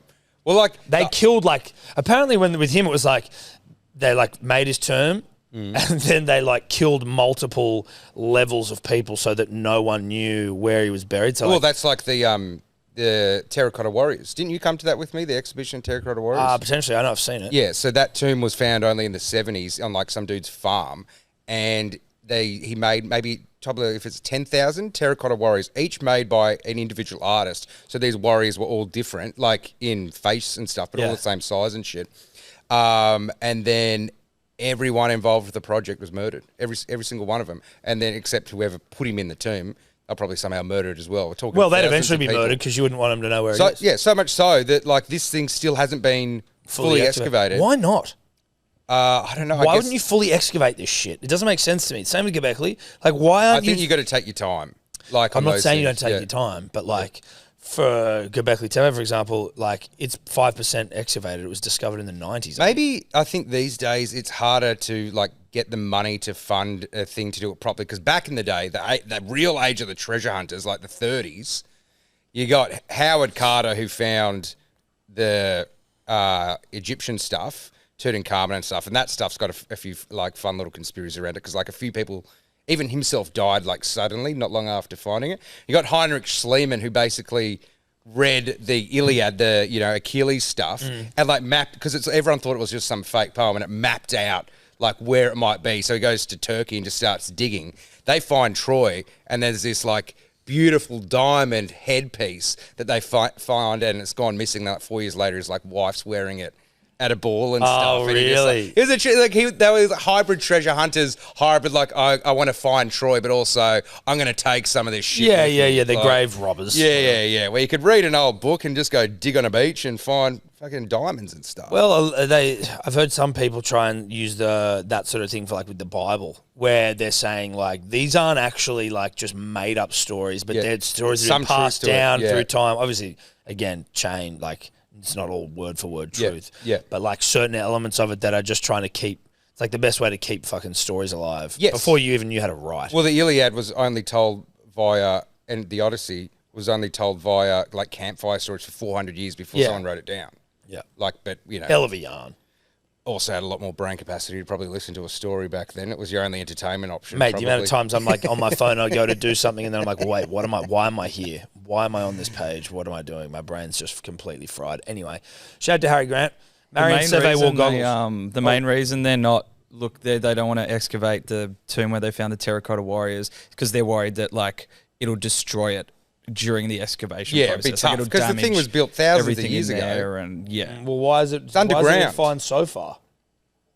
Why is the ones they've excavated? So I not- think there's the actual tomb where the emperor's in, Oh, yeah. where there's all this stuff, and the warriors were built like around the tomb to guard it. Is there one that's like they think is booby trapped as well? There are certain tombs I think are like fully booby Oh, trapped.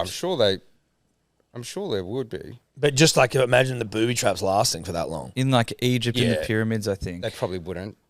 Thousands of years. Listen, I have no idea. Marion Seve wore goggles. What do you reckon, mate? I like it. I vibe Same. it. But don't you reckon it's something that like you could see former NRL players and like, what's this bloody? Oh, of course. What's this woke bullshit, mate? What's this doing? Why is he doing that? Johnny, you've got one eye. yeah, because he didn't want to end up like you. He suffered a horrific eye injury. Oh, I love the. What's going to happen next, shin pads, mate? What's this bloody sport coming this? to, He mate? shouldn't be allowed to pay. I think it was mad. Like, it doesn't game in hand. He looks cool. Edgar David sort of vibe. Cover Yeah. of FIFA 03. Yeah.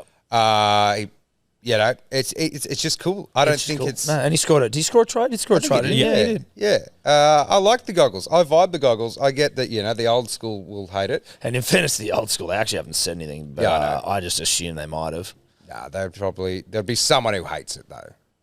Game's gone soft, mate. Was he wearing goggles? I love the whole game's gone soft thing because, like, I get that, you can't touch the kicker and all that sort of stuff. But if any of those guys actually went up and played a game against your Payne Hasses, the modern, like, medical science of our generation, they would get lab-grown human hammered beings. and pray for, more rules to, like, Yes. I get, back in the day, there wasn't as many rules when, Bob the Butcher was tackling you, who, trained once a week and, but like No, exactly. Yeah, whereas he was a full-time butcher and a part-time footballer. He's got to wear the goggles for the like every game and during training for the rest of his career. Yeah, because he got some really fucked up injury to his eye. So he had could a lose his sight if he doesn't, Had a right? stud to his eye in a New South Wales my Cup God. game. Jesus. So they Oh rushed my him to the God. hospital and managed to He's save been it. playing. Game's gone soft. Like, the Celtics still playing. Far out. It is a bit woke, though. It's very woke. It's very woke. It's a bit woke, dude. Like, I need goggles. oh, yeah. Michael Bisping fucking won a world title with one eye, lad. You know what I mean? Stop being so woke. And because he's a Melbourne player as well. They're all woke down there. Melbourne's so woke, dude. It's such a woke team. Such a woke team and a Woke woke town. goggles. The fact they're allowed is just woke. Like, Well, what's exactly. happened to Yeah, the yeah, yeah. administration? Oh, excuse me. Can I have special dispensation? I might lose my eye. Just get on with it. Get on with it. Yeah, all right, you draft dodger. What are you talking about? Yeah, they put a feather in your letterbox.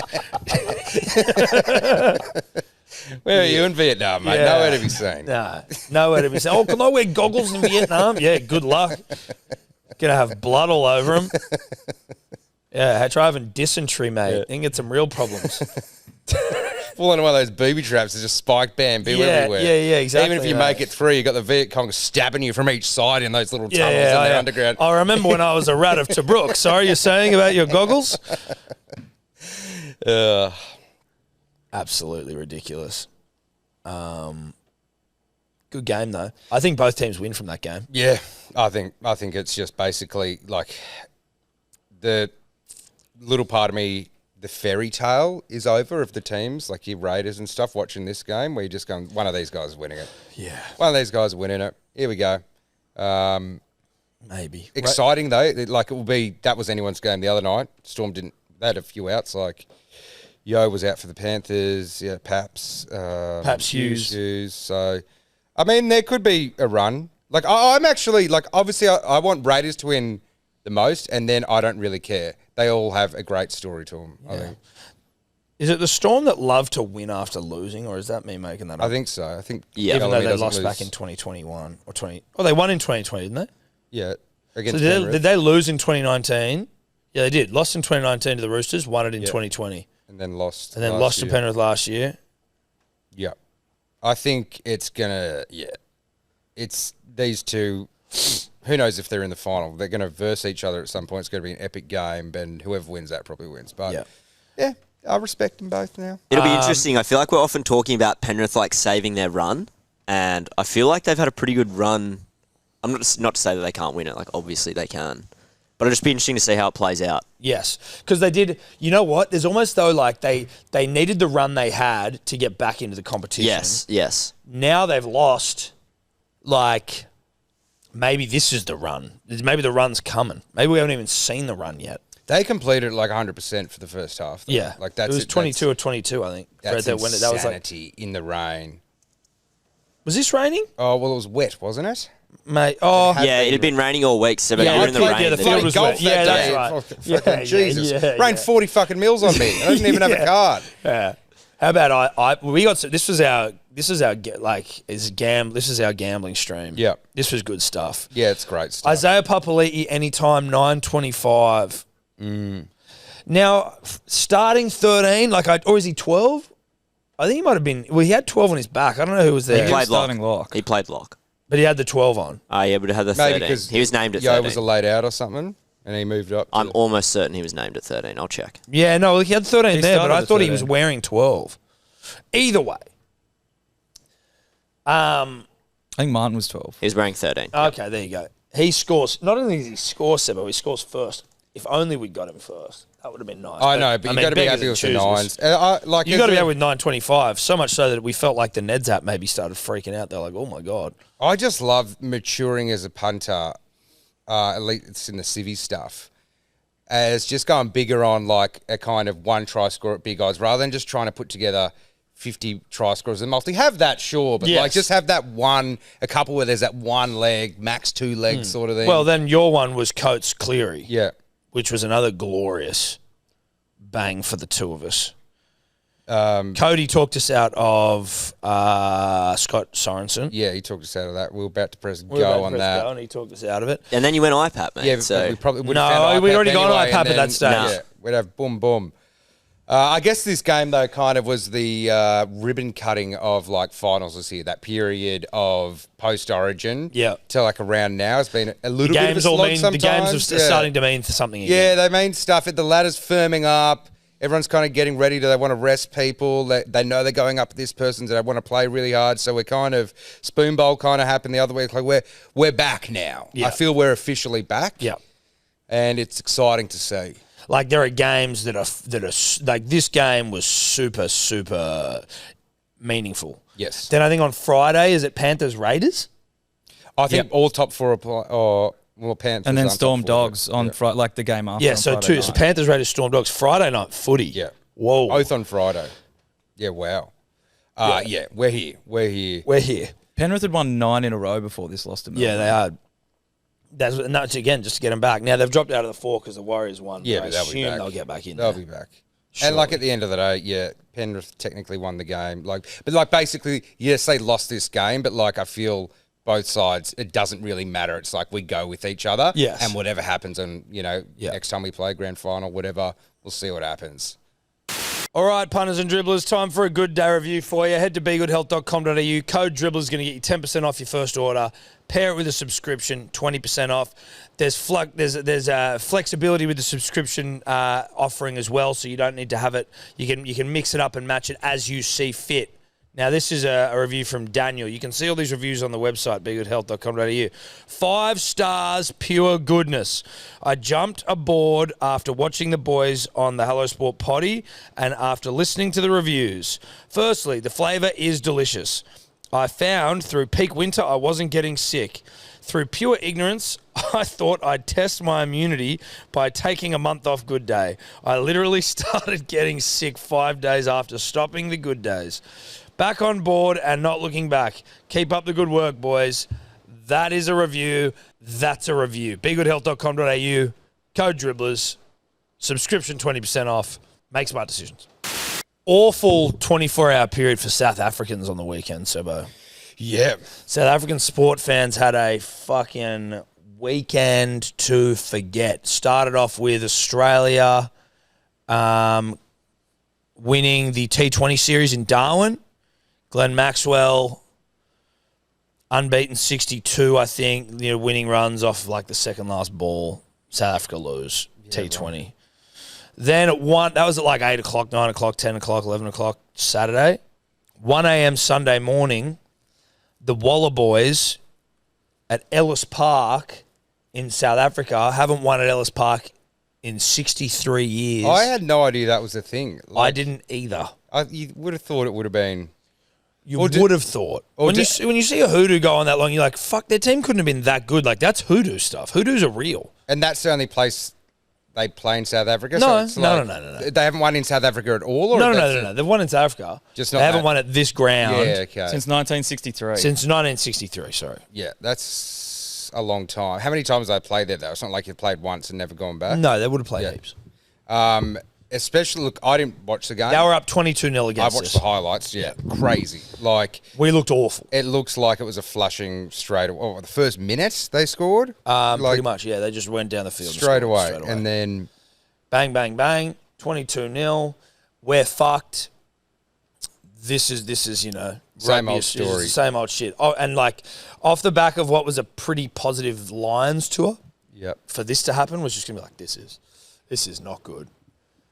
So it's kind of the bandwagon to get on for the World Cup's started, and it's building nicely. It's building nicely. We've got some good players to know the play. I'm talking from a non-union perspective, but that kind of what you kind of now want to get to know the players and the form a little bit leading up to it, because you're like, okay, there's a bit of a chance here. South Africa seem to get a little bit too high on their own supply. You get out to 22-0 lead, you're like, oh, we're going to beat these losers. Yeah. Their captain scored the third try and like was doing this one to the crowd like, I'm the king, like King Leonidas.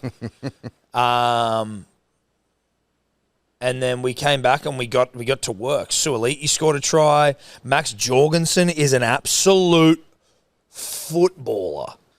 Tom Wright always scores. I tell you who, and William, you're off mic here, and so you don't need to respond, but you can nod or shake your head. Why doesn't Bell start? Every time I see that guy play, prop punters and dribblers, he is fantastic. He put the captain through. He's the captain number 8, Harry Wilson. He literally put him through a hole ball playing. But he runs hard. He's hard to tackle.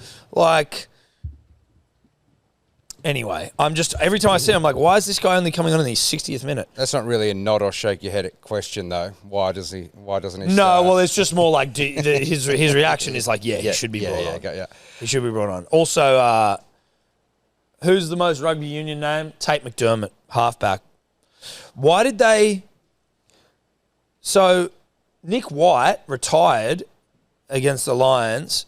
Obviously, someone else has been injured or something. Jake Gordon got injured. So they brought Nick White out of retirement as opposed to putting Tate McDermott in to start. and having Nick on the bench. Is Tate McDermott just seen as because he's great? He scored the winning try for us against the Lions in the last game. He must just be seen as like a way better impact player than an 80-minute player.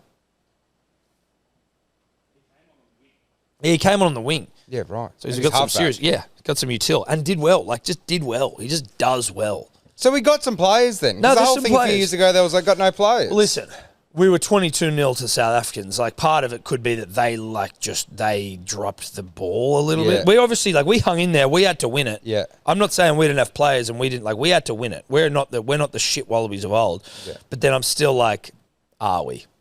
What happens when we play Well, New Zealand? at least, yeah. Yeah, you can't speak over there. At least it seems like there's the first foothold of climbing out of hell. Yes. Or a few have been Exactly. taken place. You win in Ellis Park. It's a good It's not start. hey, you win this and you kind of No. nearly beat the Lions and you're top 3 in the world. No, but it's right trajectory. It's right trajectory and building to the World Cup. Well, did you hear the talk about there might maybe Angus Crichton? Oh, really? Maybe Angus Crichton. I guess you could see him because Scott's boy. He would have. Well, he was. He played. He dominated rugby. And what would he play? Centres? Centre, yeah. But he's off contract as of November 1. So he's got next year with the Roosters. But then he's like, I don't want to play against any. I'd never want to play against the Roosters. Okay. Well, you're not going to necessarily be able to. They say, this is. I'm regurgitating media shit here, but well, he's not necessarily going to be able to get Big Bicky the same amount. There's players coming through. Is he going to be able to get the same amount at the Roosters, or are they going to need to push some of that around somewhere else? Has he, I know he played centre for the Bunnies a few times. That was years and years ago. Obviously different position, but I still think Gussie Crichton rips. But do you not need to be, is he still fast enough to play centres in? Yeah. You don't need to be bloody. It's not the same position. It's not the same kind of thing. Centres are more they're fast, obviously. Inside centre is another 5'8" Burgess position. and shit played centre and Sonny Bill played centres. You run hard. You've got ball skills. You Yeah. can give the ball. You can you can defend. But he absolutely can play. I wouldn't mind seeing that. I'd love to see it. Wouldn't mind seeing it at all. I'd love to see it. I want a couple of converts to rugby union for the World Cup. It's good fun. It's good for the soul. Yeah. We're not asking everyone to go. Not asking everyone, but a couple to go over there would be mad. A little bit of a tribute kind of thing. 3 guys, 4 guys go over. You'll be welcome back if you want. Who's your dream 3 to go over, Tom? My dream 3. I reckon when people say Nathan Cleary, I think that's overhyped. He's a phenomenal player. Yeah, realistic as well. Huh? Realistic as well. Well, no, I don't even mean that realistically that'll never happen. I'm more he's a great rugby league half, and I'm not saying it can't translate. Obviously it can, he's talented, but I don't know. I feel I'd prefer to have your 5'8" just be someone who's played rugby for yeah, I think you pick want a rugby someone, 5'8" who's been playing rugby for ages, Someone who- rather than yeah, trying to bring Cleary over for the moment. What position did Cam Murray play at Newington? Centres and shit. So he'd be a centre, although I'm sure you could probably find a way into the back row, Cam Murray, but he'd be a centre, I'd say. It'd be Payne Haas for a number 8.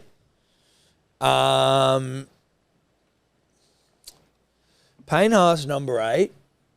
Fuck, Latrell could be pretty horny at in the centres. Yeah, he'd be pretty good. Fenn didn't. Yeah. I'm just trying to get who else might be. Spencer. But I don't know where Spencer would play necessarily. Probably number 8 as well. Or maybe a flanker. I don't know. What about Cooler?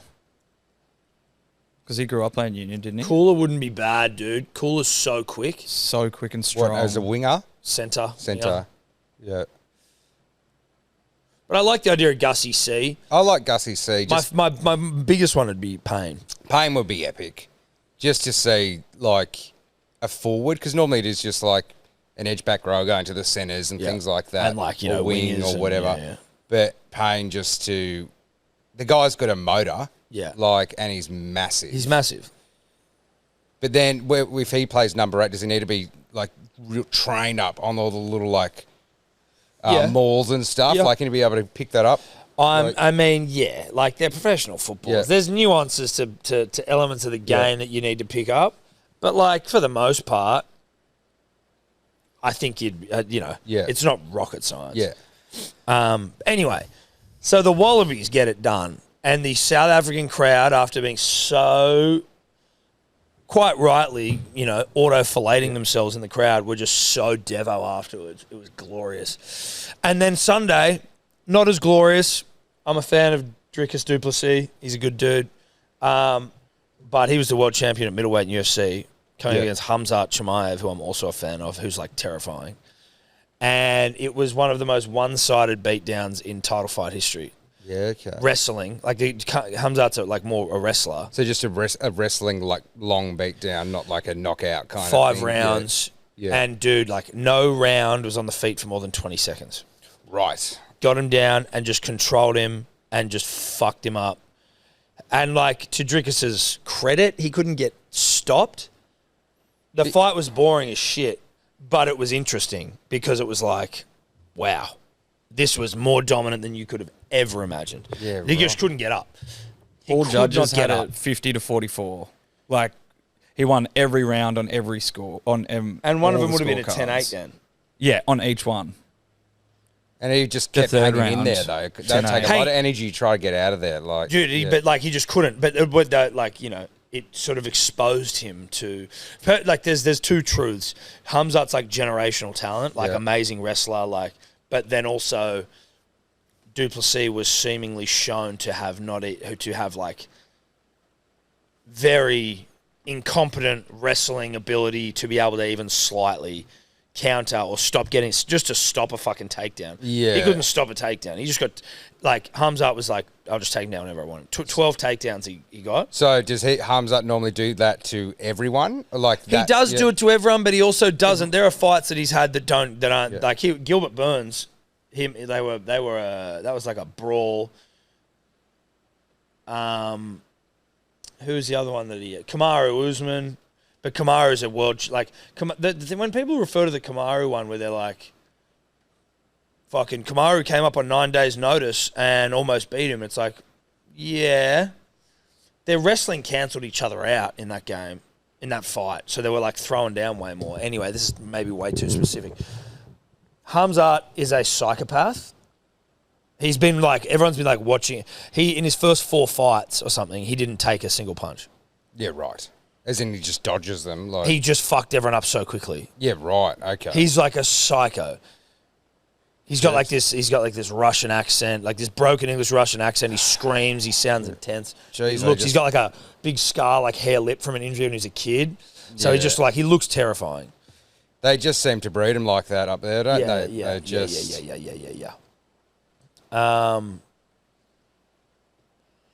Anyway, tough for South Africa. Tough. Yeah. Tough stuff, dude. 3 huge Well, the T20 one, not that big of a loss.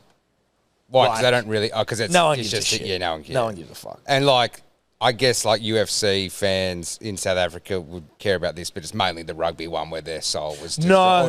This UFC one will hurt as well. Yeah. He was like a fucking national treasure. Oh, okay. Yeah. But the rugby one will...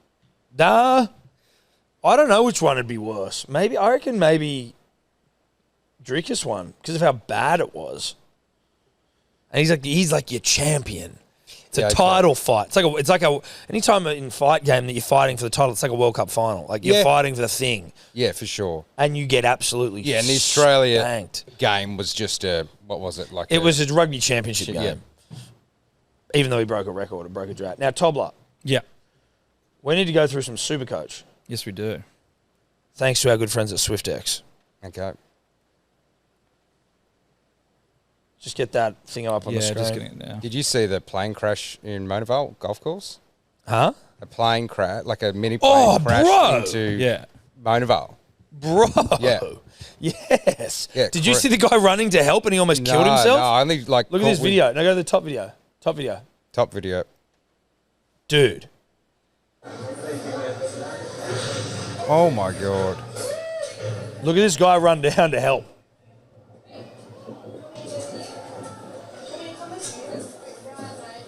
Look at this guy. Holy shit. His head on the ground.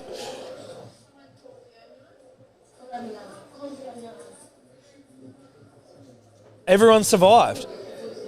I think there's only one guy in there. there was wasn't two people men in in there. their 50s, like a teacher and a student, and one of the guys had like some lacerations on his face, and that was it. Yeah, I mean, it looks like a pretty good crash landing. Yeah. It looked like as far, mate. That's a great crash landing. But it didn't even go that far. You know, It all just stopped It really all quick, kind of stopped pretty quick. Obviously the windshield or something broke a bit and copped a bit of glass. How am I supposed to chip with that going on, Doug? Yeah, that's crazy. But yeah, it looks like it. Look at this. That's as good as you could. Didn't even fuck up. It's as good as you can do. Well, the golf course there is right next to the water. Is that a better option than the water? Because maybe it can sink or something. I thought landing in the water This might have guy been. smacks his head on the ground. Yeah, it's like one of those situations where you go to help you do that.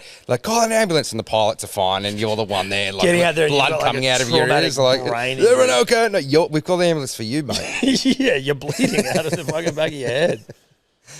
It doesn't look like it took a giant. Obviously the grass is damaged, but what I mean by good land doesn't look like it just skidded everywhere. The It wings also got didn't cut off. explode and break Yeah, apart. Gee, Monavale's been copping it with the rain of course closures. They probably have to get a crane in there to Get the plane out. get the plane. How do you get? Mate, it's all happening. It's all happening. 4. Look at the caption. Yeah. Hell yeah, dude.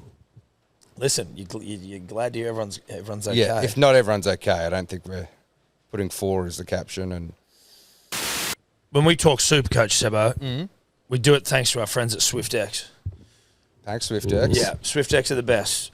They've been partnering with us for Supercoach 2025. And it's been fun because we would have obviously done Supercoach, but it's nice to have a regular catch up on where everything's at. Yeah. It's made me way more committed to my Supercoach this year. I've been fucking terrible as always. But now, I think we have the third biggest Supercoach team league. As in league, yeah, right. Like 6,000 followers, 6,000 we've people got in there. 6,021. 6,021. So we do this every second week. Yep. And whoever's won the week Yep.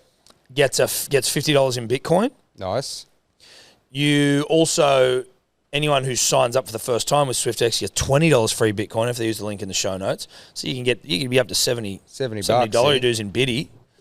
And then the winner of the whole thing gets 5,000 in Bitcoin.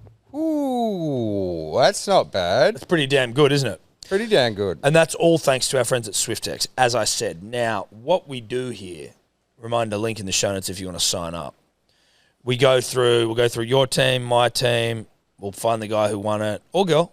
Usually guys, just seems to be the way it is. Shock horror. Yeah, shock horror that girls actually do stuff with their life rather than make a Sit around and make a fake team. Make 50 trades in and out like I do each week, just going in, out, copy, reverse. Yeah. Yeah. Yeah. Listen, Supercoach isn't for turning on the opposite sex. I can tell you that much. It's not what it's about. If you win the 5,000, it is though. Absolutely right. If you win the 5,000, it absolutely is. You get 50 grand for winning Supercoach. You're getting 10% of that from us. We're just a little old Hello Sport. 10%. 10% of the overall to win the whole friggin' Supercoach. That's mad. So obviously you don't know, but I wonder if there's been a bit of a guy who's been leading. No, it's been changing around. And there's we've got the third in the whole. We've got in our group. There's a guy coming third overall Supercoach. We've got some big dogs. Oh, okay, yeah. We've got some big dogs in there. Maybe let's look at that first before we go to our teams and our performances. Who's winning? Who's won this week? So who's winning? Methamphetamines, he's winning. Yeah, right. But how many points? Oh, because maybe it's not out yet. The updates. But these Hasta La Vista methamphetamines, they've been back and forth. It's not a huge lead. It's 50 points. But look at overall number 5, overall number 6, overall 17. So Neil, he won the round, Tobler? No, so he's leading. Dewey Dime. Dewey Dime wins the round. Won the week. Let's look at his team. Marshall King. Oh, he's taken a vice captain loop. Who'd he loop? Hudson Young. No, so he's played Huddy because Huddy's not playing, Hines. so he gets his vice captain score. Why wouldn't you just...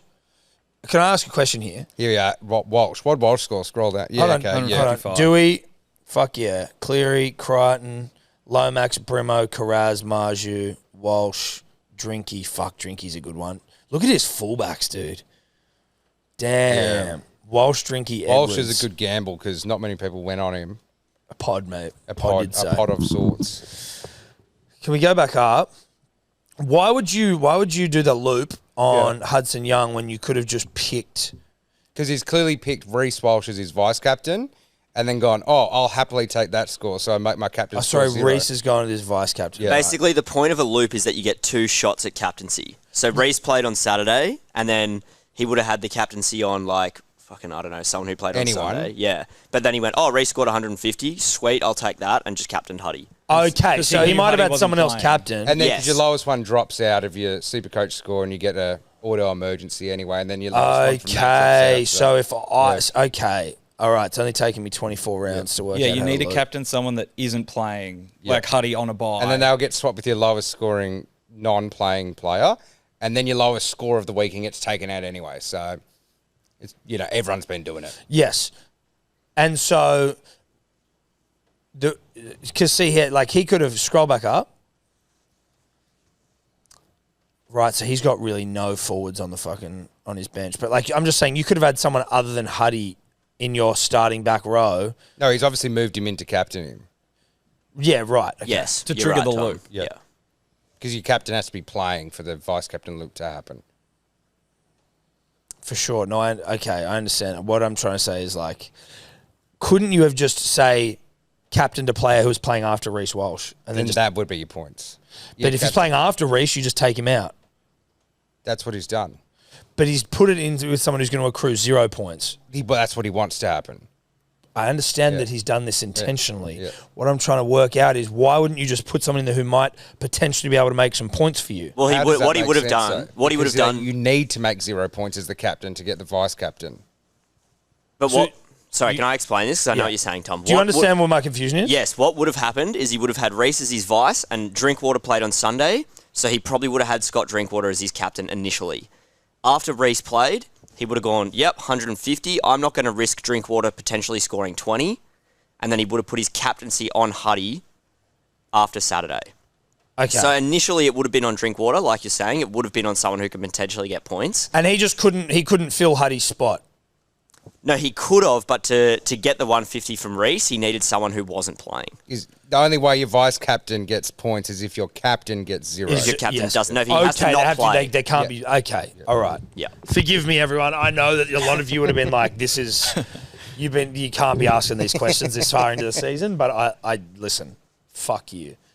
So Dewey Dime, 1683. Have you ever got anything that high? I think once, high 15s, and I think it was one of my first years, I'm going to win the week or whatever, but it was one of those weeks where all the players that everyone has scored heaps, and the top score was 1,800 or something. Okay, right. I think I maybe I've got 14s. That'd be the most I've ever got. Yeah, I've got a few 14s. Probably back in the day as well. Anyway, Dewey Dime, email turbo@hellosport.com.au. You have got $50 in Bitcoin coming your way. Now can we get to, let's just go to the About Even League, just so I can see where I am at in relation to Sebo. Oh, it's finals. You might not even be No, playing, I'm not in the mate. finals. I was in total. Just total. Yeah. I don't think I've got access to that one here. If you maybe want to grab it up on your phone. I think I might have it on my phone here. Where are Are we? you not in it, Toddler? No, I am, but this is logged in to a different. Oh. Leagues. Total points you want to know? I'm coming first on 29,900. Tom is third last. Damn it! 25,399. How many are you on? So you're basically 2040. I'm 500 above you. Oh, no. Wait a second. I think you'd be more than that, wouldn't you? I'm like a few thousand. Yeah, I was going to say. Yeah. I'm 29,900, basically 30K. You're 25,399, basically Got 25,000. 4,500 points. 4,500 points on you. Yeah, makes sense. Mate, you're in the semis this week. Am I? For About Even. Who am I versing? Throbberoos? I think they were a random fill-in because we couldn't Yeah. fill the league. Semis, great. Is there any actual non-fillers in it? Get me see your Matty team. the Can you get Waterboy? your team up? I want to hear who your team is. Matty the Waterboy against the other fill-in. So it's okay. So if you and yeah. Matty both win, then it'll be a about even About even final. league playoff. Without Oh, that's what bringing you in- want. That's what you want. You don't want to give it to some loser. Can I look at your team, Sebo? Yeah, it's Tobler. If you click it, it should open up there. I'm chasing because I'm like 5,000. I was once in the top 1,000, so I captained Mark this week. He scored like 20 points. Oh, So I'm just making dumb decisions. Pat May, McInnes, Haas, all that. Brayley, not bad. I'll slow down, Tobler. I haven't made really any trades because I've only got 2 left. I've got heaps. You should probably start using him. I am using them. I've got 16 left. Oh my god! Cleary Oh my Munster. god! Now, when you see like Cleary Munster and they're playing against each other this week, are you like a bit concerned with last week? Is that like cancel them out? Not or? really, no. Okay, I'm trying to get crack open the skull of Supercoach players because I don't.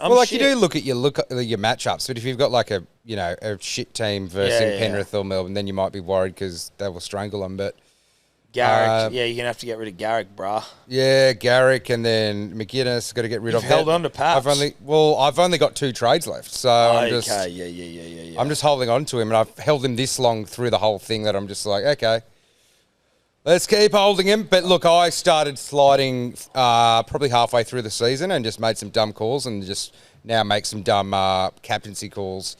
So I had a good year until now. Have you given up? No, I'm still picking Cody. Sorry, Cody. Cody's given up. Yeah. You gave up, I eh? gave up, yeah. So apathetic, dude. So Daria of you.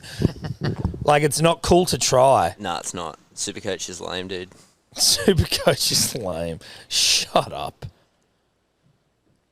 So where can I see the league? It's going to be hard to explain. You go into the league. Fuck it, whatever. Tobler, Yes. where are you coming? Well, you go to total points right there. I've You can see the league. similarly given up. But so I'm coming 5,069. You're too busy chasing birds. Yeah. Oh, yeah, I'm 5,069. What am I? I can't Go total see yours. points. Go to the right. There. No. Keep that open. Total points. There you There go. you go. I won't be able to see what you're like in the Hello Sport League. No. I just you can see it in about even, can't you? Yeah, Tobler. Oh, Where is yeah, he? I'm 23,065 points, which is shocking. Oh, okay, but I'm beating you by a couple thousand. I'm safe. You're beating Tobler. Yeah. Yeah, Tobler, you really just Dropped all off a effort cliff. to baddie patrol. I'm almost much. beating Cody. You are. Super close. You're only a few hundred back from About toes. 450 off. That'll get him going. Yeah, again, might won't have it, to Cody? tune back in for the Piece of final 3 shit. weeks, yeah. You're going to start playing Yeah, now, I'll you play, bastard. yeah. I'll just keep you in an arm's length. You bastard. Go to my team. I want Sebo to rate my roster. Is it the same team from like 20 weeks ago? Watson? Connor, Watson, Smith. Yeah, it's pretty good. May, Payne, Haas. Yeah, Horsburgh. Can't fault you there. Toa, Kikau, Lecker, Tino, Bullymore, Munster, Campbell, Cleary, Humphrey. I don't know why Humphreys is still there, but Yeah, I you've know. got It's 16 trades. Yeah. I know. AJ, weird one. Toya. Yeah, look, you've got a good team if this was probably like middle of the year. Like Yeah. What do you think of Addo Carr? Addo Carr as your flex is crazy. Yeah, like again, with 16 trades, I don't know what you're doing. I was meant to actually put Dewey as my flex. I expected it to be worse, yes. It's not as bad as I thought, but like you clearly aren't playing right. But the fact you're beating Totes and Tobler, or nearly beating, like basically, yeah. That's impressive. It's not terrible, but yeah, with 16 trades, you could have done way better. Yeah. All right, well, that's Supercoach.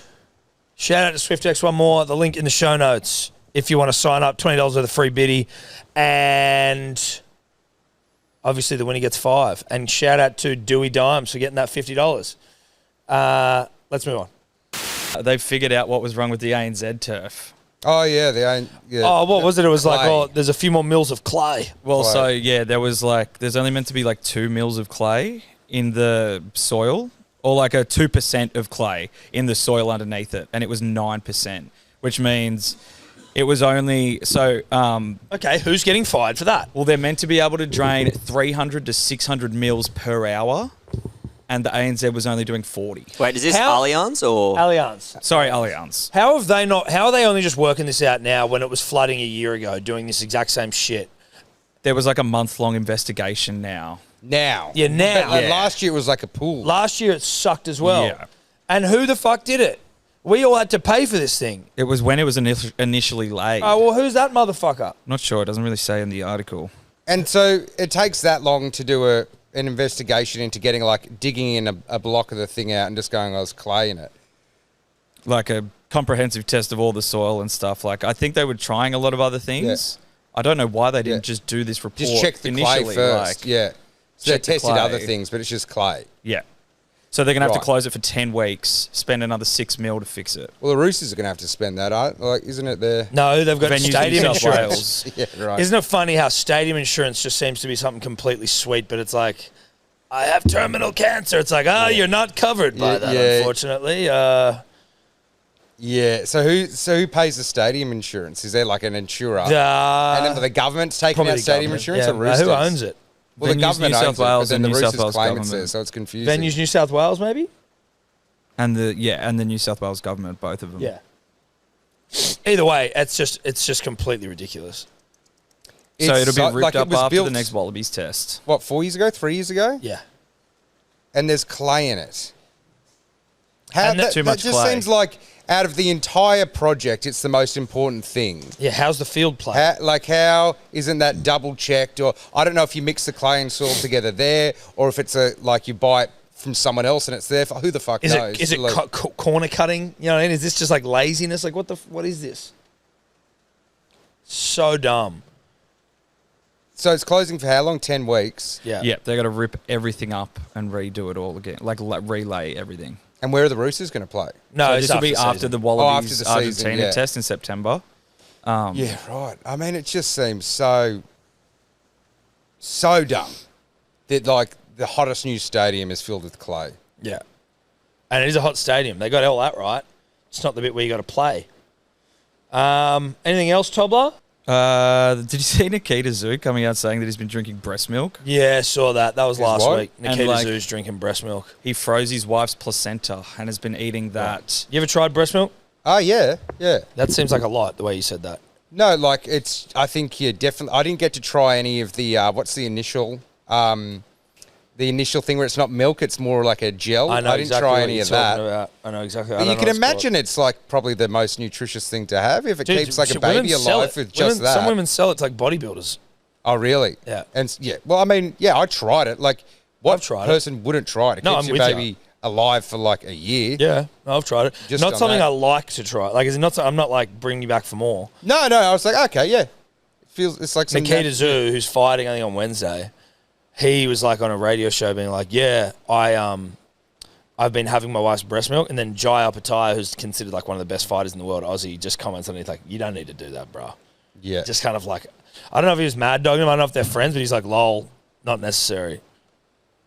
I guess maybe it's like a spiritual thing where it's like a bit of a placebo where you feel really fresh, Yep. like, and clean. I don't know. I Listen. can see why someone would do it.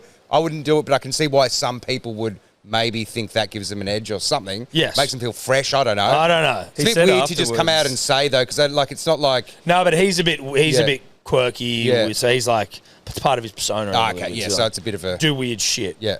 He came out and said it's available and it tastes good. It's not for strength gains or anything like that. I'm drinking it because it's available. Oh, My right. wife eats a very clean diet and she's pumping out very pure breast milk, so why not? Well, it's just not necessary then. Yeah, you could just go to a farm and get some milk off a cow and, I don't know. Yeah. But It just who doesn't knows? feel necessary. Anyway, is that it? That's it. Bye. See ya. Could you two just not talk anymore?